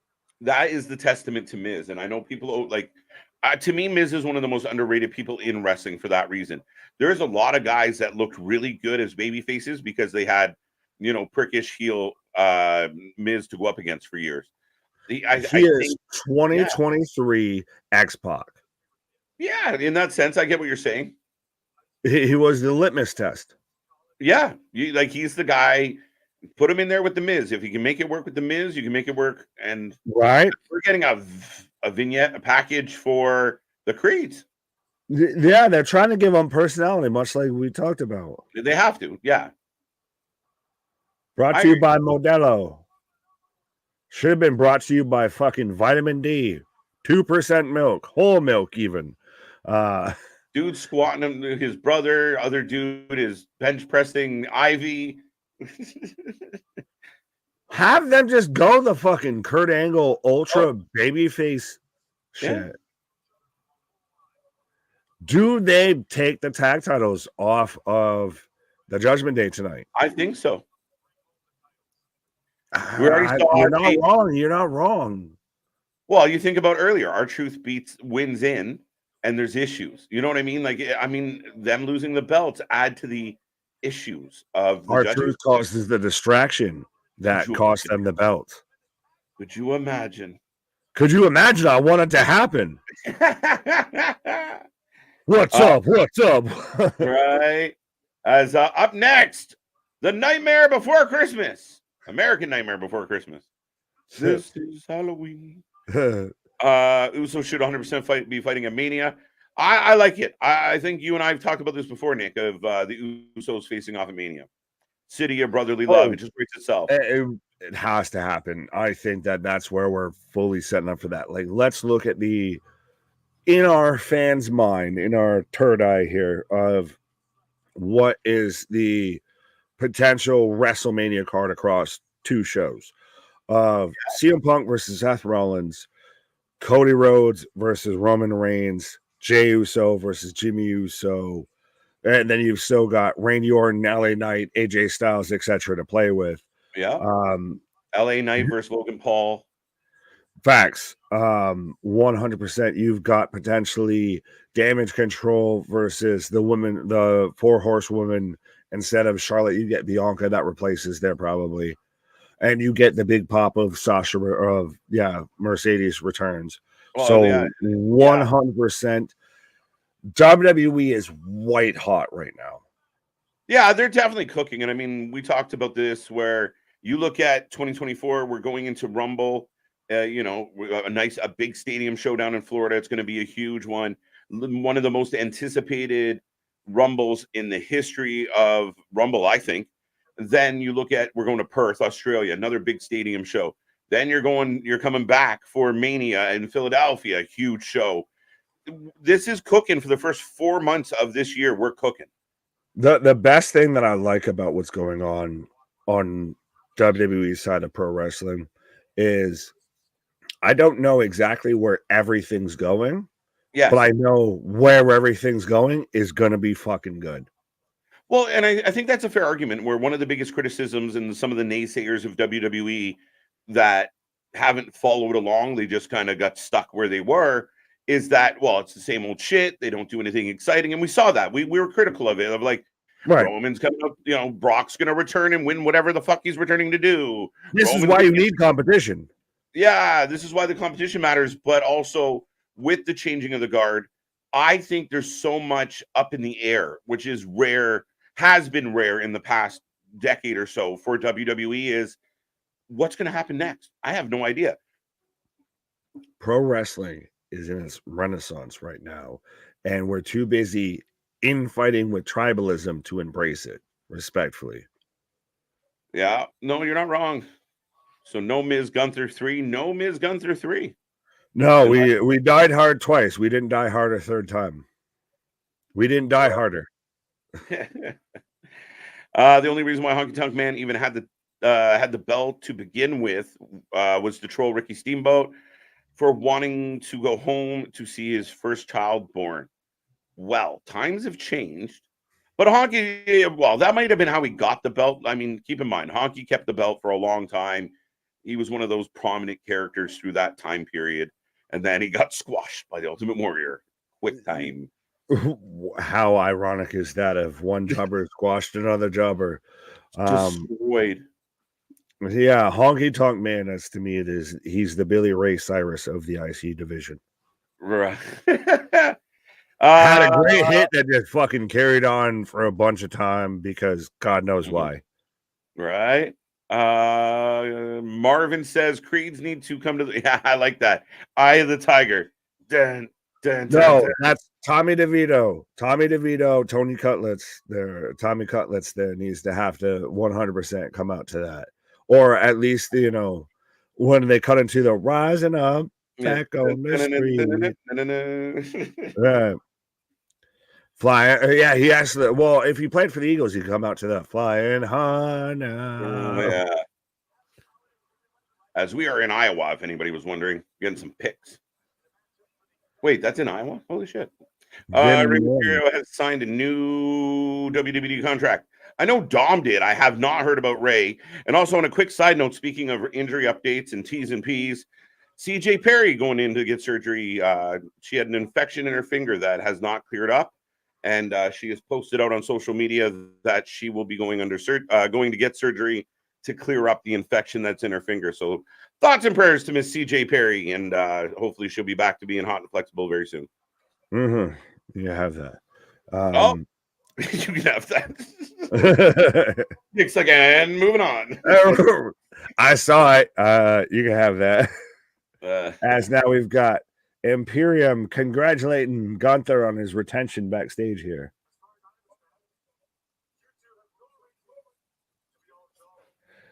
He said it. He said it. He said Dolly. Oh. He's the fucking Krampus. Oh my God. Krampus. I show up and chop you. Oh, fuck. Get out of my head, bro.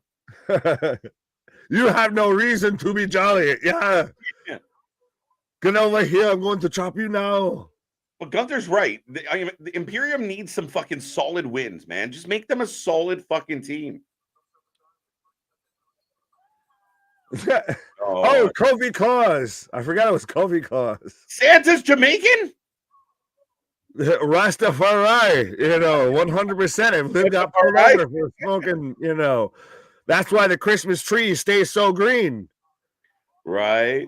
That's how Santa feels like he hits 18 million houses in one night because past the Dolce button left. Yeah, Santa ain't getting shit done. He ended up eating all the candies and playing with all the toys. That's how he got the munchies, my guy. That's what he showed up in the house with the munchies. Oh, they got a lump of coal. You even had the weird infighting between Imperium here, so that's why I'm like, well, if you want them to be valid, like, why have we had the infighting? Yeah, they've been kind of like on each other's nerves for quite a bit. Like, I don't know what it means or why. I feel like they could do a better job. Just let them have really good matches. They're an extremely talented tag team. Consistency is key. Oh, here we go. Tim Burton in the house. Well, we've got the I'm an American Nightmare. Someone shout out Ice Nine Kills there. He's even got a Cody fucking ornament right beside him. Screaming after he got misted in the eyes. So was the night before Christmas and out of my mouth. This is Nakawin. This is Nakawin. Kinshasa scream in the dead of night. This is Nakawin. This is Nakawin. And visions of championships dance through my head. And visions of poison mist danced in their head. Dom signed a new contract, not Ray. Wrong Mysterio. Jamaican Santa. Santa Farai. Name Chris Kringle. Name Popo Gijo. That's the best shit.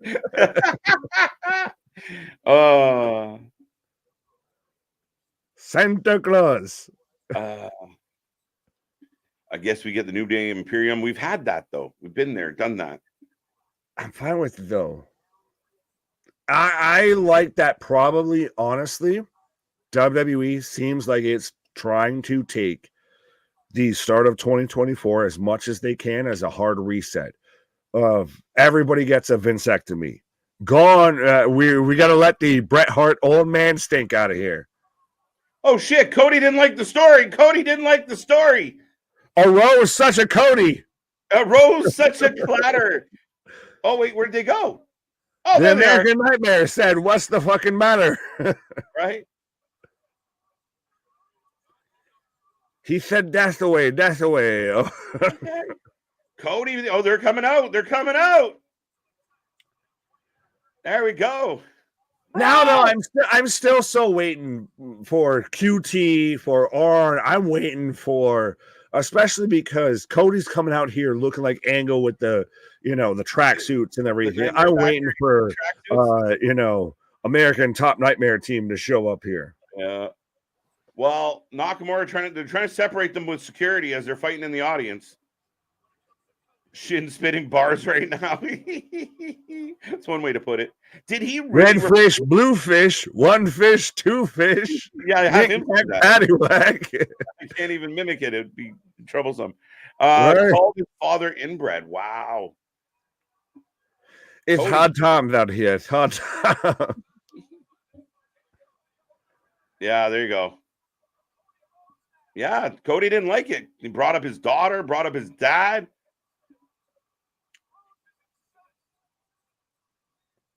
Shut the fuck up, Damian. Excuse my language, and that's not directed at you, sir. You're a good friend. But what? Marty's girl is the devil in AEW? Well, that will You're going to dance with the devil, you might as well lead. Jesus Christ. Hey, listen, I mean, Jay Briscoe couldn't get on AEW TV. I can't imagine Marty can. My guy, it's one of those, we've said it, I think, even before when they were having Final Battle going head-to-head with Rampage or Collision. What are you doing? I'm kicking my own ass. Oh, wait. People have even said you can't. Sorry. No, I'm sorry. I just got distracted by the most successful security guard in wrestling history. That was the security guard just yanked Nakamura away. Yeah, so we're getting a standoff as Cody's standing on top of the fucking announce table there, like, I am Caesar. If Arn Anderson would comes out, would that make Shinsuke Nakamura? I love it. You get a star. Depends on whose side he's on. I'm finna drill you.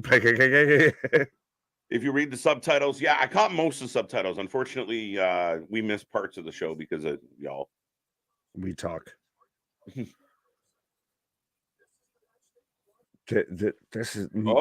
This might be the match he wants. This isn't the match we want.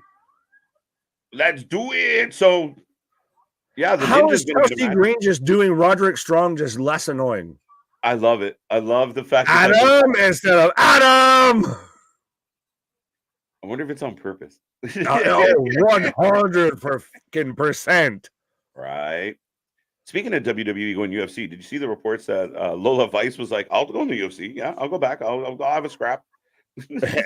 I just want Sean Strickland right now. WWE. Man's just out on site. Well, the clip, the clip before the fight was my favorite because you saw Sean's face of like, I'm gonna kill this motherfucker. He doesn't even know. He doesn't even know. Oh, Bronson, Adam Pearce busy. You get more requests than Santa up in this bitch. At least no one's sitting on his lap. That might be problematic. Yeah, I don't think that's work. I've got they're trying to let it snow. Why didn't they should have given them snow machines for Christmas. They should have shot snow. Not that snow. Yeah, which type of snow? All right. As Team Bangarang come to the ring. The most Skrillex coming down to the ring. Was he not the most successful security guard in history? He literally yeeted fucking Shinsuke off the table. No, Cody, you can't do this. The most famous is still Big Dom. 100%. Yeah, Big Dom from the Eagles, 100%. Game recognized game. Right, man. Getting Big Dom needs to be the security to Tony DeVito as much as he needs that agent that looks like he's straight out of the fucking B-roll of The Sopranos. You're right. No shit. Exactly why I hate security guards in wrestling. How can you follow up on that with an anonymous black shirt? I mean, there should be security guards. I think my issue is selective security guards. We watched somebody get like damn near, manslaughter in the middle of the fucking building and nobody comes out. And then other times they're barely pushing each other and there's 50 of them. Well, yeah, it's the continuity thing. But I like it because everybody wants to see these two fight. So the security guard getting in the way pisses you off. If anyone out there is like a hockey fan and two guys are about to drop the mitts and the linesman jumps early, you get booed. The ref gets booed for getting in the way. Oh, 100%. You've seen that across even any sort of sport of if guys are getting chippy or if teams are getting chippy, you almost kind of just want to see them. Let the boys play. Let the boys play. Mm-hmm. You want to just see them fucking sort it out there. Absolutely. So, I mean, I get what they're doing here and why the security becomes important. And again, like everything else done properly, it works for me. But yeah, it definitely surprised me. Like I thought it was a wrestler that had grabbed Nakamura because generally the security guards are hapless at best. I would love to see Rhodes and Nakamura brawl all over the place, like what Triple H and Shawn Michaels did in 2004. Maybe we get a Falls Count Anywhere or a Last Man Standing match. But to try and replicate what he's saying there, though, when we got with Hunter and Shawn, because that's when I think Shawn was still selling like I couldn't wrestle because my back and everything, and that's when Hunter was really going specifically at that. Like I get the point, but I don't know if the story's there yet. Yeah, no, definitely not. Number one contender will be Fatal 4-Way now. Bronson, Ricochet, Gable, and Kofi. Was this announced? Is this a happening? What? I don't know. I don't know either. I can't say yes or no. Dun, dun, dun. What's up, Angel? Best dimples in wrestling. Rikishi's back. What? I did it for the Rock. I did it for the Jobson. Boston saying, I was once a security guard taking those bumps money, so I feel them. What are you, MJF now? Joe shoved me, so I need my AEW World Title shot. Right? Munesh, I hope I said that right. What up? Marvin, what up? Would you like to see an empty stadium match like Rock and Mankind? No, what I would like to see, and especially, people can correct me if I'm wrong. I feel like they did it around last year, around halftime-ish. Give me a halftime heat. Give me halftime heat? Something in the middle. I don't need to see Taylor Swift in the Kelsey Bowl singing "Shake It Off, Shake It Off." Right. No. Give me a fucking barn burner of it's just one match for a half hour. Whoever. Yeah. Click and Carmelo. Let it go. Right. I'm getting a Trish Stratus package. Happy birthday, Trish. Yeah, you're getting your Stratisfaction. Is it crazy to think that she was one of the top heels in 2023? No. I mean, again, a little bit it is. I mean, it's surprising. Yeah. But I think what people sometimes forget with Trish is Trish was one of the few wrestlers. She retired at 30 years old. Like at 30, she was like, I'm good. So when she comes back all those years later, she's 42. It's not that like coming back like Jordan wearing the 4-5. Yeah, like she's just like, I've done enough. I'm out. And not that doesn't happen a lot in wrestling. It's usually the opposite of like, you still here? So yeah, you know what? It's very surprising. So far removed from her peak. But it comes across a little bit like Jordan on the Wizards being in an MVP race type shit. Yeah, you're like, what you doing here? Oh, wait, well, you still here? What the fuck are you doing here? Especially when you have GOAT status. Right. Like, it's like when I was watching the games this past weekend, and they're like, Calais Campbell, all of 39 years old, still making a tag. I'm like, Jesus. Yeah. And I think what was impressive, I mean, like we put out our fan vote for match of the year and such, and I think it was C Money or Smile Mark, one of our regulars, that pointed out, like, yeah, Trish versus Becky in the cage was arguably one of, on in the top 10 to be considered. That's what impressed me about Trish. She came back and did it at a really good level. Oh, 100%. Like, that's the thing, is there was a few categories we were just like, all right, well, we got to get to like a number here. We can't just do like we can't do the PWI 150 here. Right. Now, folks, we got ding, ding, ding. Women's tag titles are on the line. We got Team EDM, Chance and Carter taking on the Karens. Actually, a Karen Canuck on the screen. What? All of that. Chelsea Green right now taking on no, Chelsea Green and Katana Chance. Or no, Kayden Carter.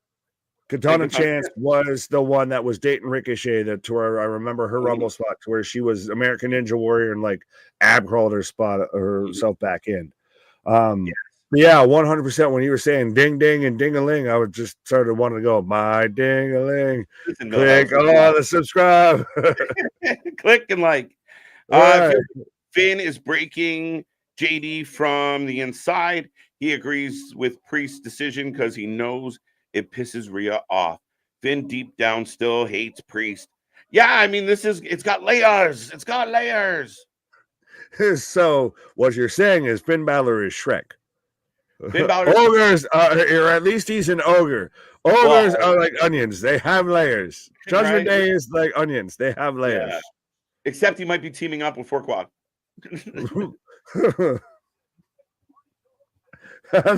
Yeah. I was trying to come up with something.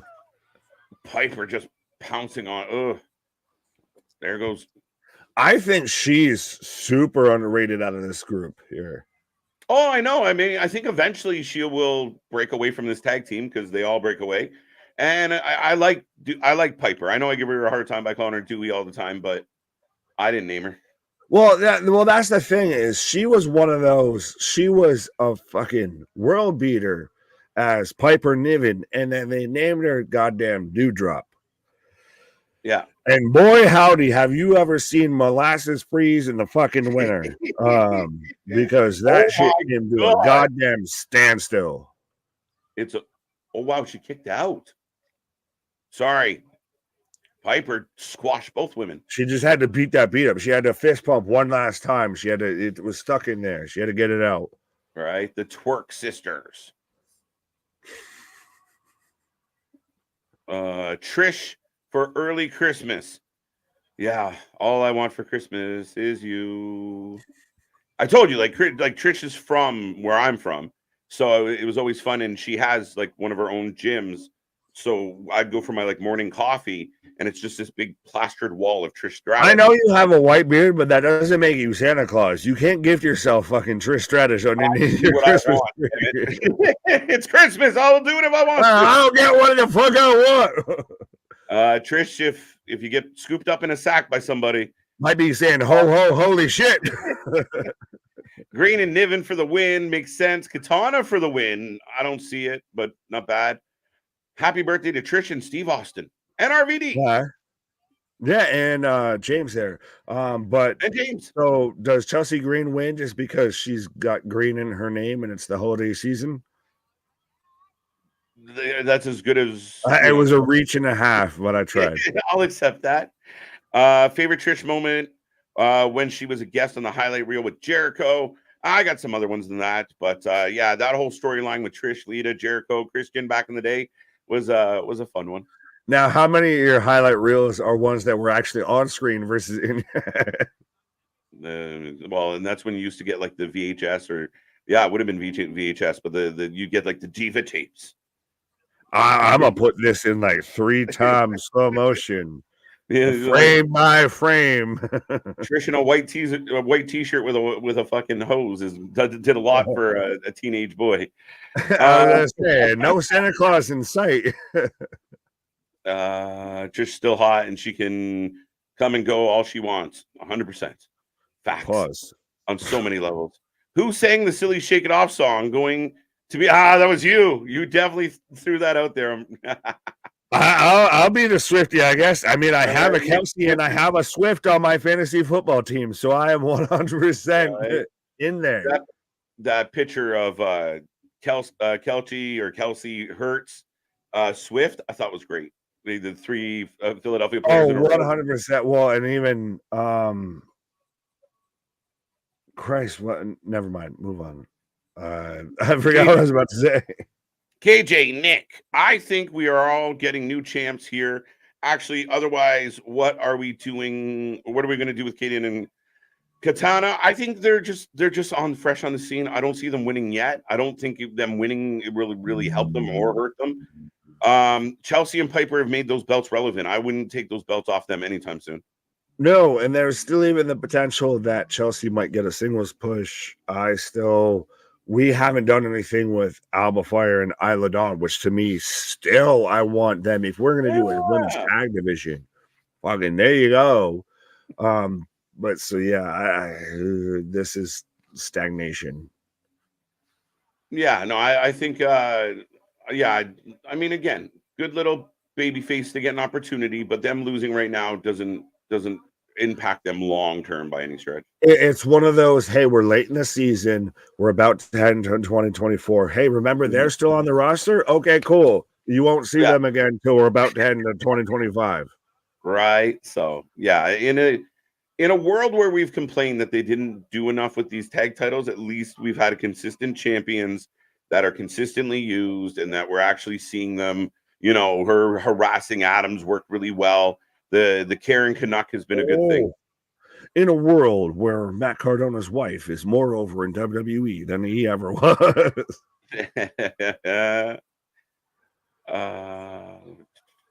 Somebody had said, I think RVD probably forgot his birthday. Facts. Twerk sisters deserve the win. Why? Seriously, as Kayden Carter just hits a kind of sit out leg drop as she's got Chelsea Green up on the top rope here. Top turnbuckle, sorry. When you eat a gingerbread man, do you bite the head or the feet first? I don't eat gingerbread. What the fuck? No, don't do it. It's against your faith, your denomination. You don't like it. You know. Do you know the Muffin Man who lives under a lane? Not the buttons. No, not my gumdrop buttons. Not my gumdrop. Yeah. Well, I can picture you like Farquaad there with the fucking legs. I'm like, run as fast as you can. You can't catch me. I'm the gingerbread man. You're a monster. It's the best ever. Arms first. Decapitation.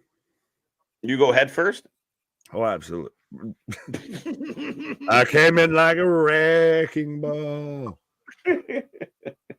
All right, folks. This match still rolling on. Codebreaker. Oh. And then Piper hits that on the back of Katana or Kayden for almost like a backbreaker as Katana breaks up the count for a 2 count. I want Asuka and Sane for the women's championships. I like that idea. I think that could work. The Kabuki Warriors back at it again. Let's go. And then you have Io with the world title. I think that could work. Well, notice how when they were talking about Bayley going through the whole damage control, they cut onto Dakota for a good long second where they were talking about Mastermind. Yeah, and you had Bayley mention it. You had the commentary mention it. And wow, they hit their finisher. No way. 1, 2. Oh, thank God. That's debatable. I want to someone throw the down flag. I need a replay. I felt like that was a 3 before she pulled her off. Yeah. That's a Kadarius Toney offensive. That ref had to dog leg that hand quick. Right. Somewhere Patrick Mahomes or somewhere Matt Cardona is throwing a fucking helmet on the sidelines here. Right.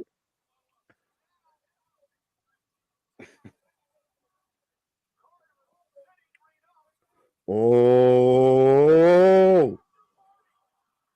the after party. The after party. 3. Wow. We got new champions and new And new WWE Women's Tag Team Champions. The hostess is with the mostesses, the after party, the do something strange for a little piece of change. Carter and Chance and Carter are your new WWE Women's Tag Team Champions. Bangarang! Ow! Made a beat drop. What's a bigger surprise, this or our truth? Our truth. All right, I'll give you that. All I can think of right now is Zombie Nation. Oh. So your new WWE Women's Tag Team Champions, Katana Chance and Kayden Carter. In what, their third, maybe fourth match on the main roster? Honestly, since they were NXT Women's Tag Team Champions. That's why you tune in here, folks. We ain't passing anything off as knowledge. We just guessing like y'all. Facts. New champs. As we're going to the alphas, these people do not stop exercising ever. I mean, Ivy Nile. She looks like if Sable and why am I blanking on a name there? Luna Vachon had a fucking child. Luna, eh? All right. Like, respectfully, I've never been turned on and terrified at the same time. I like Ivy a lot. I'm sure you do. See, fun size. What the fuck is going on with Takira? I have a match tonight. Oh, I guess Ivar. That's why Pierce said, "Are you sure? You're going to be watching and I won't be." And then Pierce said, "Are you sure?" And he's like, "Yes." But I thought Ivar was still mad at Bronson. I'm still mad at Ivar for being a thing. I didn't mean that big. Oh, he's got gigantic balls.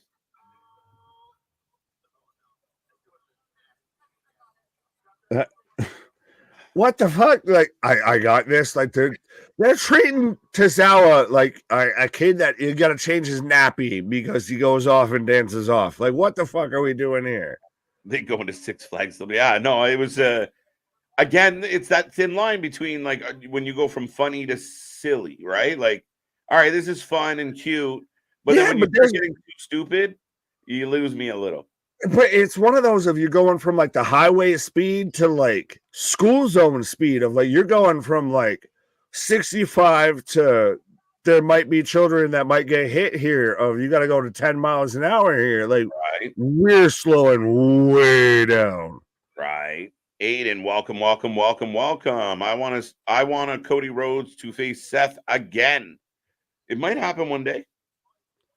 One day more. Which happens first? Cody Rhodes versus Seth Rollins or CM Punk versus Roman Reigns? I'd lean towards Cody Seth for some reason. Really? I'd go Punk Roman. The trick with Cody is Cody can't go anywhere near that other fucking belt. He can't go near Seth's belt. That's going to be his WrestleMania thing. Like, yeah. Does he not challenge Roman at Mania? Do we not? So. Does his story? Do we end up with Cody versus Seth and CM Punk versus Roman in case of emergency? No Dwayne. Yeah, I don't think you can. I really don't. Just because of the way you built this story and Roman being kind of the predominant villain in this story, you got to circle back and beat that giant. Winning any other belt to me is less than in this regard because of the way you've sold it. He's got to conquer his mortal enemy. But so what if Roman beats Cody again, and people are going to still get Cody, or then we still get Punk versus Roman for the title? It's possible. It's very possible, and I don't think many people have talked about it because I think the internet will set itself on fire. Oh my God, they were so upset last time. This time's going to be even worse. Now you're going to do it blatantly in front of our face, right? Solid decision to switch up the belt, so a pretty good response to that. Ivy looks like baby Beth Phoenix. I will She's call the her Squirtle Mimi. to the Blastoise. She's the unevolved version of Beth Phoenix. The mid-evolved version is Taya Valkyrie. You go, There you I go. need Taya Beth Phoenix. I like it. Well deserved by a great tag team of Chance and Carter. Okay. Some people are a little hotter on it than I am. I said the same thing. There you go. On your wavelength, Nick. Paul agrees Right. with you on Luna Vachon. Otis would make a great Santa Claus. Listen, just because he's hefty doesn't mean Santa Claus is hefty. It comes with the territory. I get it. I was gonna say, I say this from one big Nick to another big Nick, respectfully. Nick on Nick action. Hold on. They decided it was time to bestow the curse of the women's tag titles on someone else. But Chelsea did a good job, man. So I'm curious where she goes from here. I'm more interested, respectfully, where Piper goes. Yeah, I don't want Piper to fall by the wayside. No. I shut up and take my money for a Piper versus Nia match, or them as a fucking tag team. If we're gonna do women's tag team divisions and make it matter, those two as a tag team, who the fuck is beating that? Yeah. Eric says good Raw so far. It's moving. That's what we said it last week too, Nick. And people might criticize every little thing when they're watching every little detail, but the show is moving. The fans are into it. We're getting surprise wins. Yeah, I'm good with this. Right.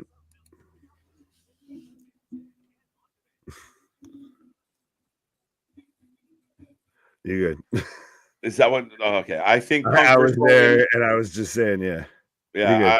I think Punk versus Roman for the title can work, and the X factor would be Paul Heyman's involvement. Like how I love the idea of playing up the whole, the battle of the Heyman guys. I know we did it with Brock, but it's got a little more of a, I would argue that Punk's a much greater wordsmith. A little je ne sais quoi about it there. 100%. Well, even he said, don't forget who was the original Paul Heyman guy. That's why I'm wondering, do we get to where Roman, even if he faces Cody, does the bad guy win? Does Thanos win out? Because we're going to get fucking Tony Stark versus Thanos in chapter 3 here. Right? Like Cody loses at Mania, but Punk wins at Survivor Series kind of thing. And then by then, Roman had erased Hogan. Oh, well, that's still the biggest thing. It's we've even seen it with Gunther. We've seen it now, even like we're talking about with Roman, of this freight train's moving so much and so fast. When and where do you pull the brake? When do you decide is the good time to get off? Pause. We got Santa and basically a chunk of the Raw women's division. You're right. As we've got Kofi Mania, Rave Mania, Santa Mania. We've got all the manias. There you go. Your new women's champions. As we have Candice and Indy and Shayna and Zoe. So we have a whole. What the fuck was that? That was just like, we're showing that we have a women's tag division. Hey, guess what, Tony? Take notes. We didn't have to add a fucking title.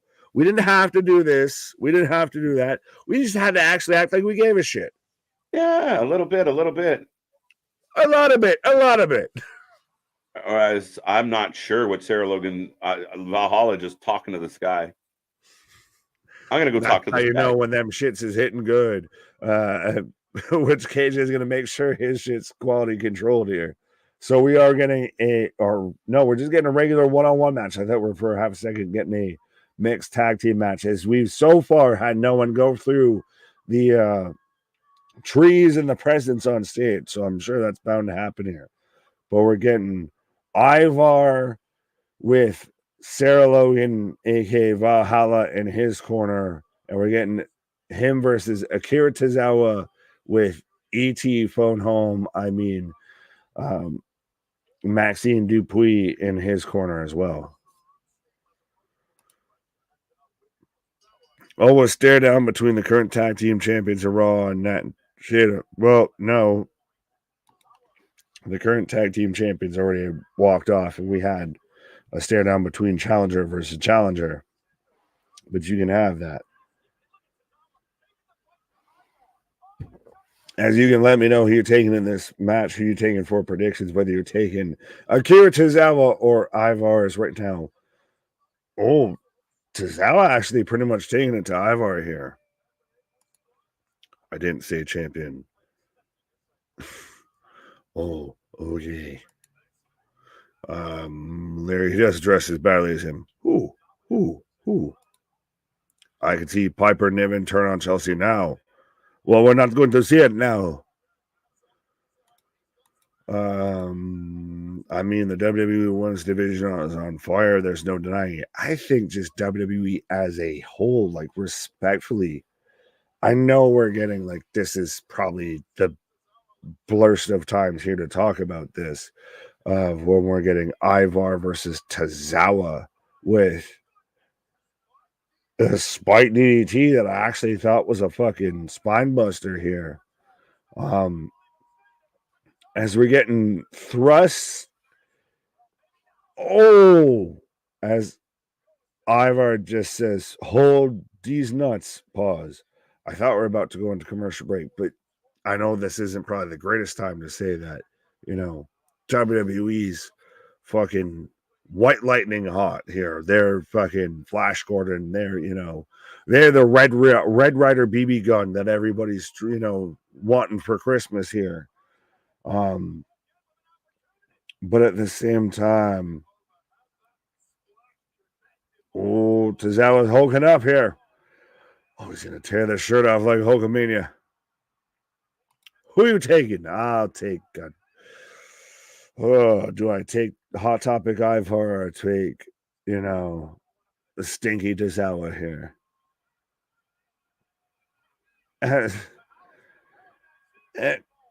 Is Valhalla just supposed to constantly be nothing more than a manager, which I'm okay with, but then at the same time, I thought that's what Maxine was supposed to be. As Valhalla goes into the barricade, so it looks like Tozawa's got nothing but control up top here. Senton. 1, 2, 2 count. Tony is a nerd, geeky version of Stark and Unbroken. Okay, that was a lot to unpack there. I know people think Tozawa is being disrespected as a comedy character, but he's getting over in this role. Well, there's a difference between getting over it. Like, there's a difference to me and to an extent of people laughing with you and people laughing at you. And Tozawa's phenomenal in the ring. Like, one of the few, honestly, WWE live shows that I've been to back when 205 Live was still a thing. Tozawa was still one of like the top guys in that fucking division and on that show. So to see it now, it's a little more, are they laughing at you versus laughing with you? But I get what you're saying. Ninja power, pizza power. Does anyone remember when the Teenage Mutant Ninja Turtles were a fucking musical? Yeah, Pizza Power and all of that. As Ivar about to just fall away, splash onto Tozawa for a 1, 2, 3 count. So KJ's distant non-Canadian cousin here picks up the 1, 2, 3, and Valhalla, his skin, Max the Impaler from Wish.com shows up and trying to raise his hand.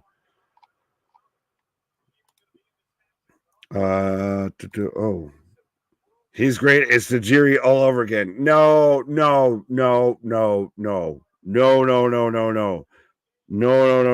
can't put Tajiri in that category. Tajiri to me holds a secret place in my heart. Pause. He is 100% a guy I will always go to bat for.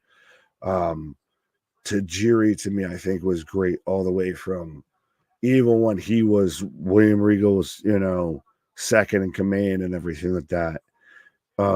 You still had this level of fear about him of he still could mess you up. Zawada, and as I'm getting a replay of last Monday to where we had CM Punk come out and sign to being a Monday Night Raw superstar, and we had the back and forth between him and Seth Rollins, which do we get him versus Seth? I know we've got him in the Royal Rumble, but do we get him versus Seth before at the Royal Rumble? Do we get it before Mania? And I know he's wrestling the house shows, but do we see CM Punk have a match on WWE television before the Royal Rumble? Or do we just let the anticipation and the excitement build? 2-2, what a comeback for me. You can have that. 50-50 is a comeback. He's great. He reminds me of Funaki. Oh boy, choppy PP. I just turned back in and Ivar is in the ring and KJ is missing from the stream. What's up with that? 100%. I ask myself all the time of what's up with that. It's the same thing of any time Kevin Owens happens to be on screen or anything like that. KJ miraculously just has to take a pause or anything right around that time. What's up with that? 3-1. This can lead to its breakout. 2-2, 3-1. CM Punk's t-shirt says hell froze over. Yes, and I want it very much. If there is anyone that wants to play Secret Santa and doesn't want to just give us the gift of a membership, of a super chat, of a like, share, and subscribe, I will take a hell froze over t-shirt. Just guilty pleasure being honest here, because it is so fitting and so apropos, I feel.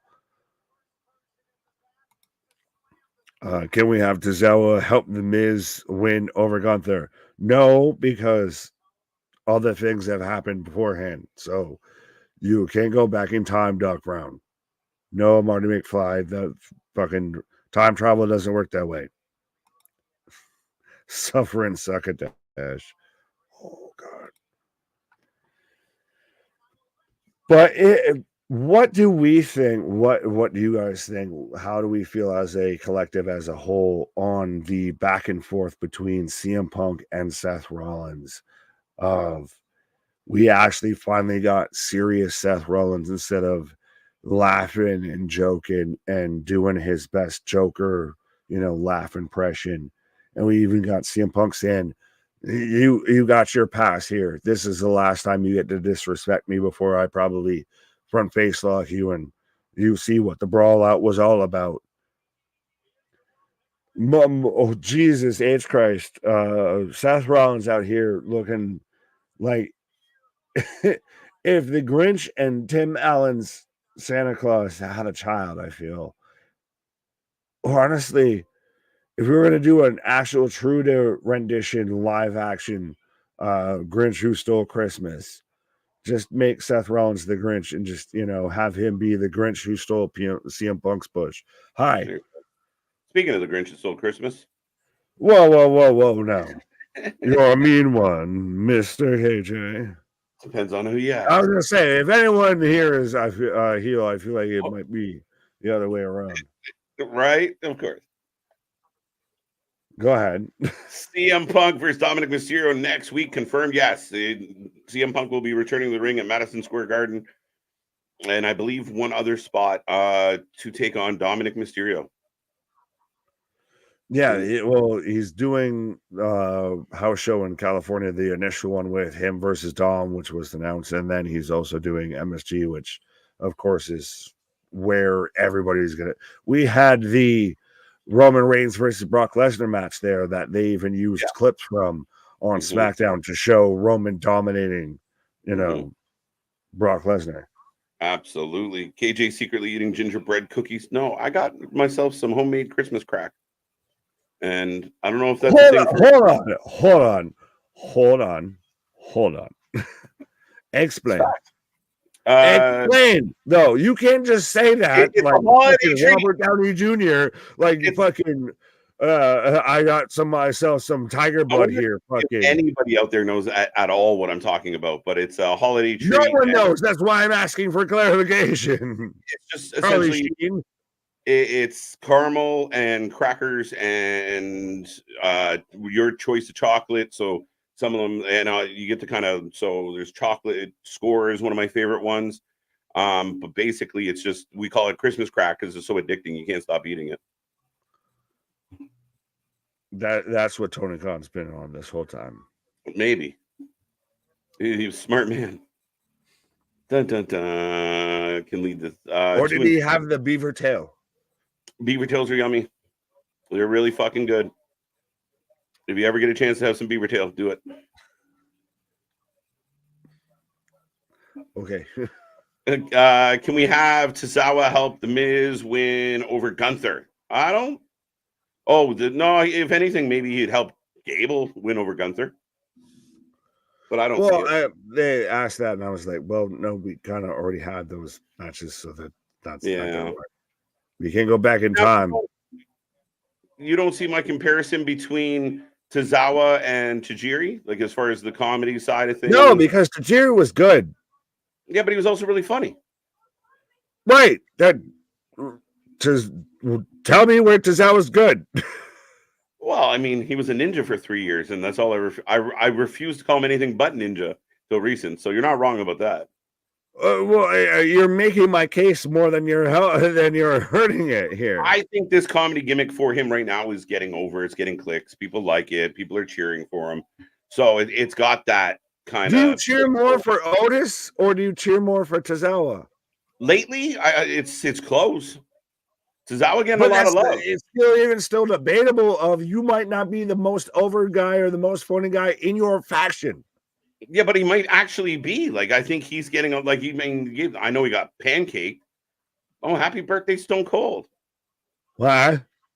Burn it down. Oh, I was gonna do things. Not anymore. Was watching some been burned down. What? Yeah. I said I was gonna do things, but they've been burned down. There you go. 2015 era. I forgot how I dislike Roman Reigns was, or how disliked Roman Reigns was. So many boos, fans. Yeah, that was a bad time. That was a bad time. That's where a lot of people kind of gave up on fucking WWE. What do you think about Seth Rollins, the Grinch who stole the Gabagool fucking outfit over here? Yeah, it's funny because we were just talking about how like CM Punk is bringing out serious Seth Rollins, but apparently they still have some more effective. I still do though. Like I said, I came mad at it. He's the Grinch who stole the Gabagool. Like there's still a thread of believability there. Yeah, no, I mean he's still eccentric and he's still kind of out there. The crowd's still singing his song at the top of their lungs. So it's going to be a very interesting dynamic between him and Punk because people don't exactly need either. Does this make the Crocodile Rock now a Christmas song instead of the You're a Mean One, Mr. Grinch? Loving the build up for Seth and Punk. It's going to be great when they go at it at WrestleMania. I love the fact that they're building it like this. I think it's great. I think, again, we're going to get Punk in the Rumble, which is good. And again, you're just planting seeds. You're planting seeds. You're not giving the whole fucking, buffet away in the first 5 seconds of having it. Polly Hunter Appleseed, 100%. Absolutely.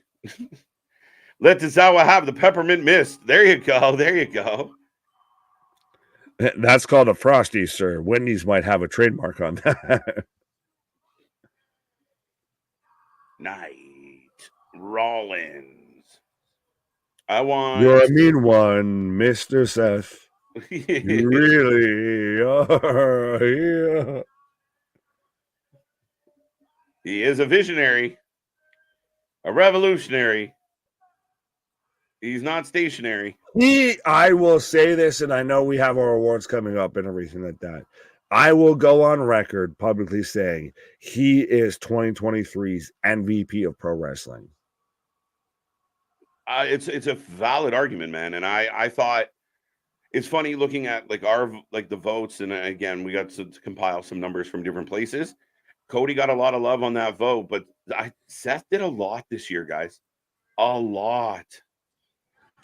Does Cody get there if he doesn't get wins over Seth? Yeah, it's a good point.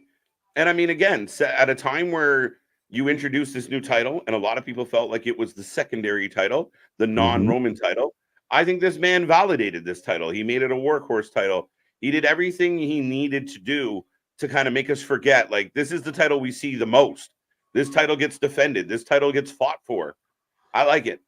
He took the secondary title and he has fucking ran with that fucking ball, because think about it. Now we're talking about him versus CM Punk, which is almost getting talked about.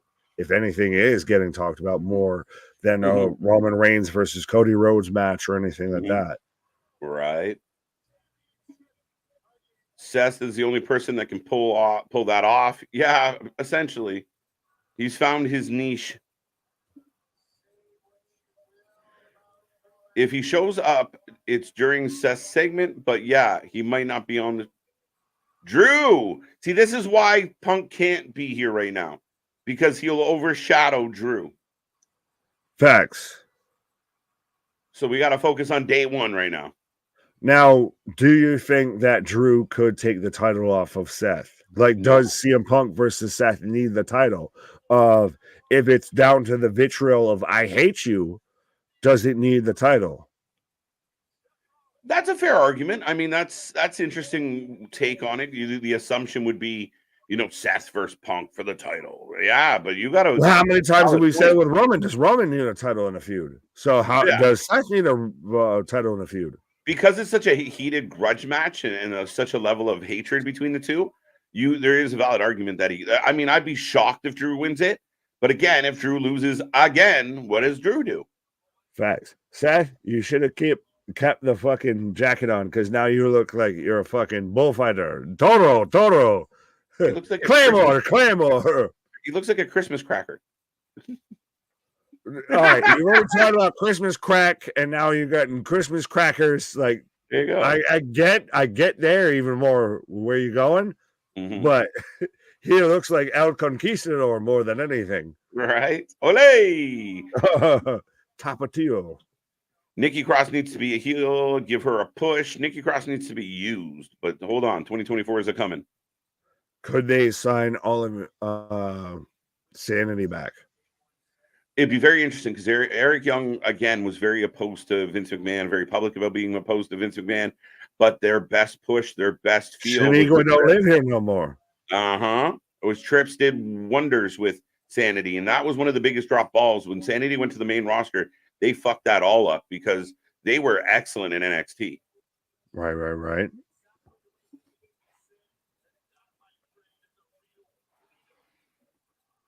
All right, so he's crazy. Drew agreeing with Seth on what you said was what needed to be said. We'll talk about that in a bit, Daniel, but I think Nick and I both agree with that decision. Yeah. Hold up. Hey.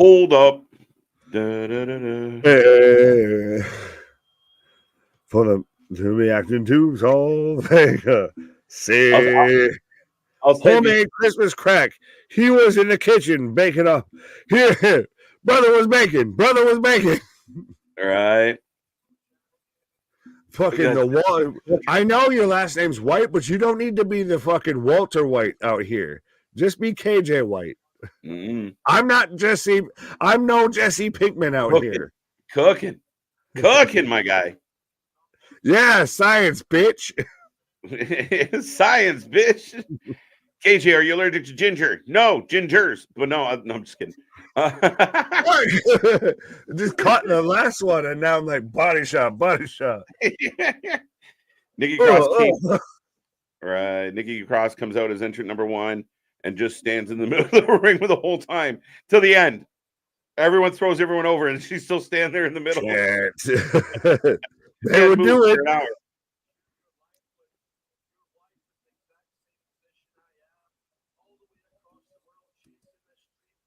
So now Drew's trying to sympathize with Seth's wife Becky of she was doing the same thing I was. See, this is where you lose me with Drew. I don't care.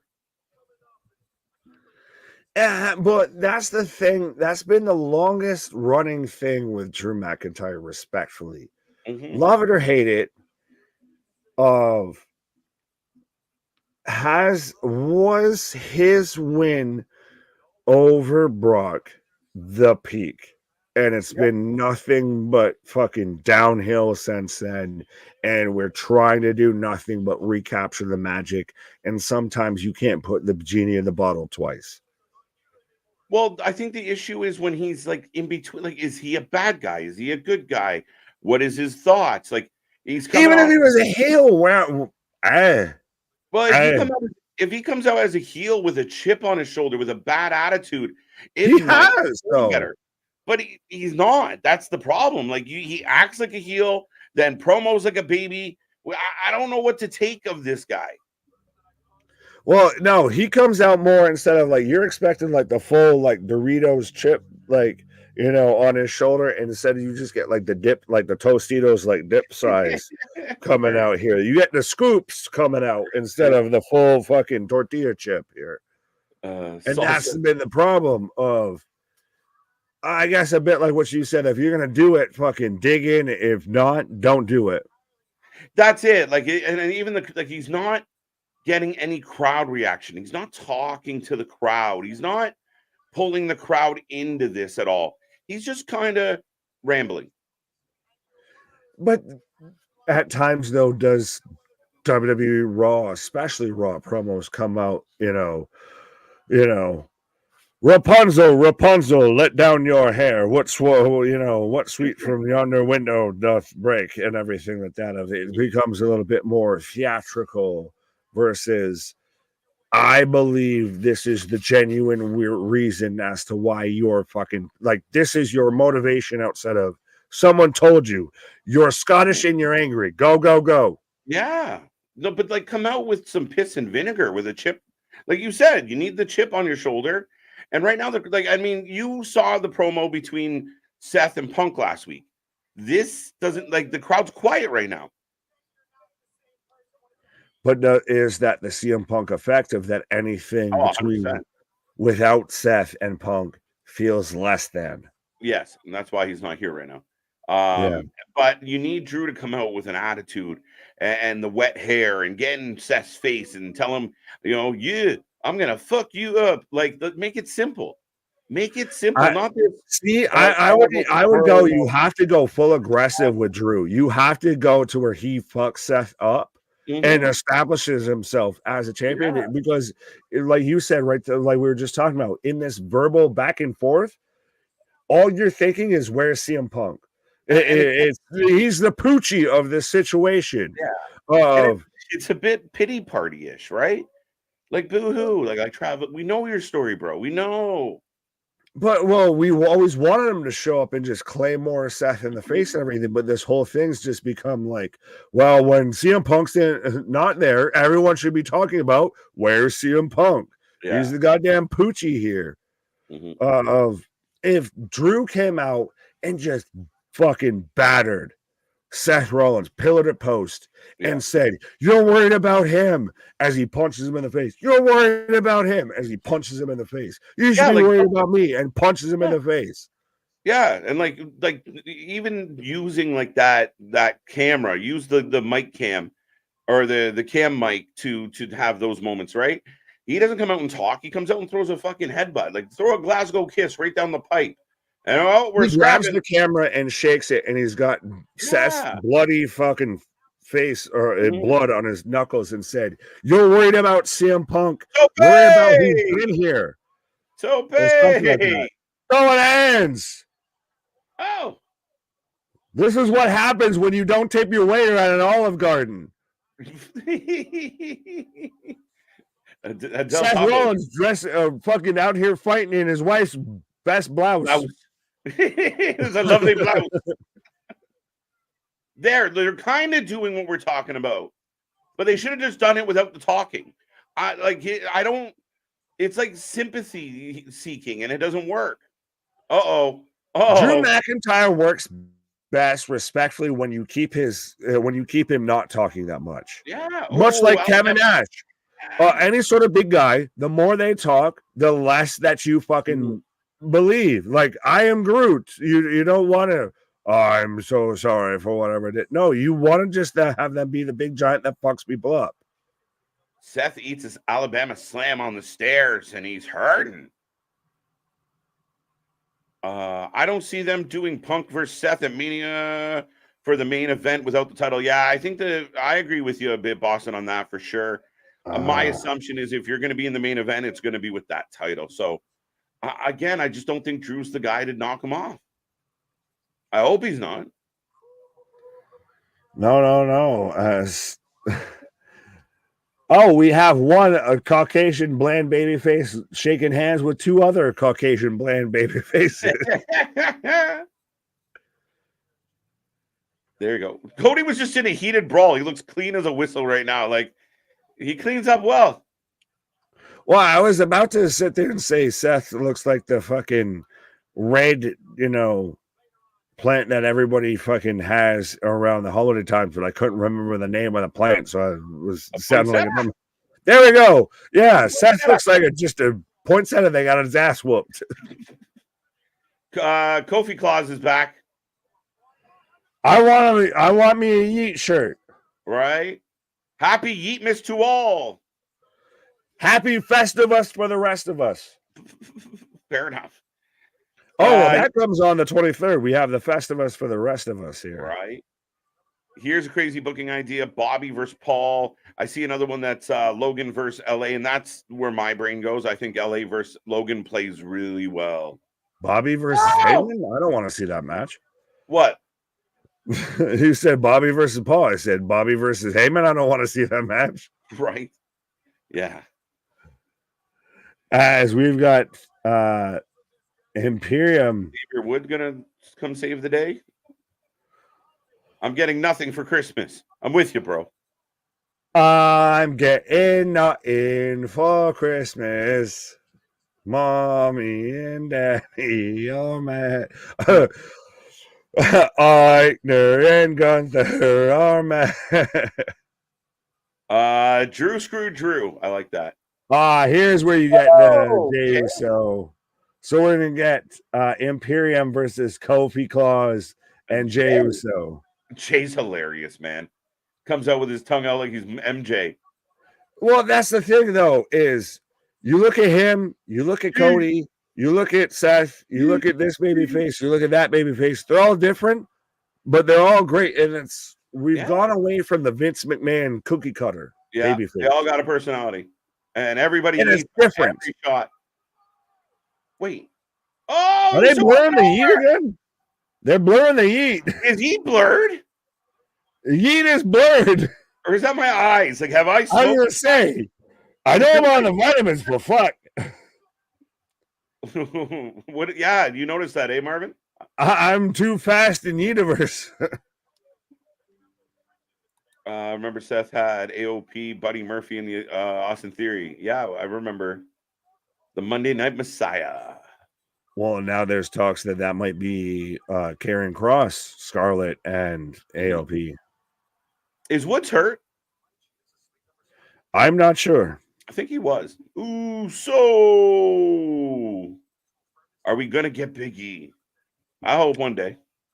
I secretly, closetly hoping, and that's what we're waiting for. That's the ultimate Christmas gift of WWE Universe. Don't you dare be sour. Clap. I think it'd be a huge pop. It's gonna be insane. I'm all for it. Let's go. 100. Well, and that guy was. I know he wasn't world champion at that time, but was just coming off of a world title run, and everyone had got so much behind him with that. There was so much momentum, and to see it just struck down, you're like, fuck. Yeah, no, absolutely. We haven't seen Wood all day. Is he in the building? Oh no, we had some Trish Stratus on the screen. There was definitely some in the building. Maybe just mine. Why do you I guess I'm gonna go play lumberjack then. There you go. Pause, my guy. All right, Nick's gonna take a break. We are on a commercial. We are rolling through. Not much time left in this one, but still plenty of time for things to happen. Crazy night. If you haven't caught it all, I mean, R-Truth is in Judgment Day.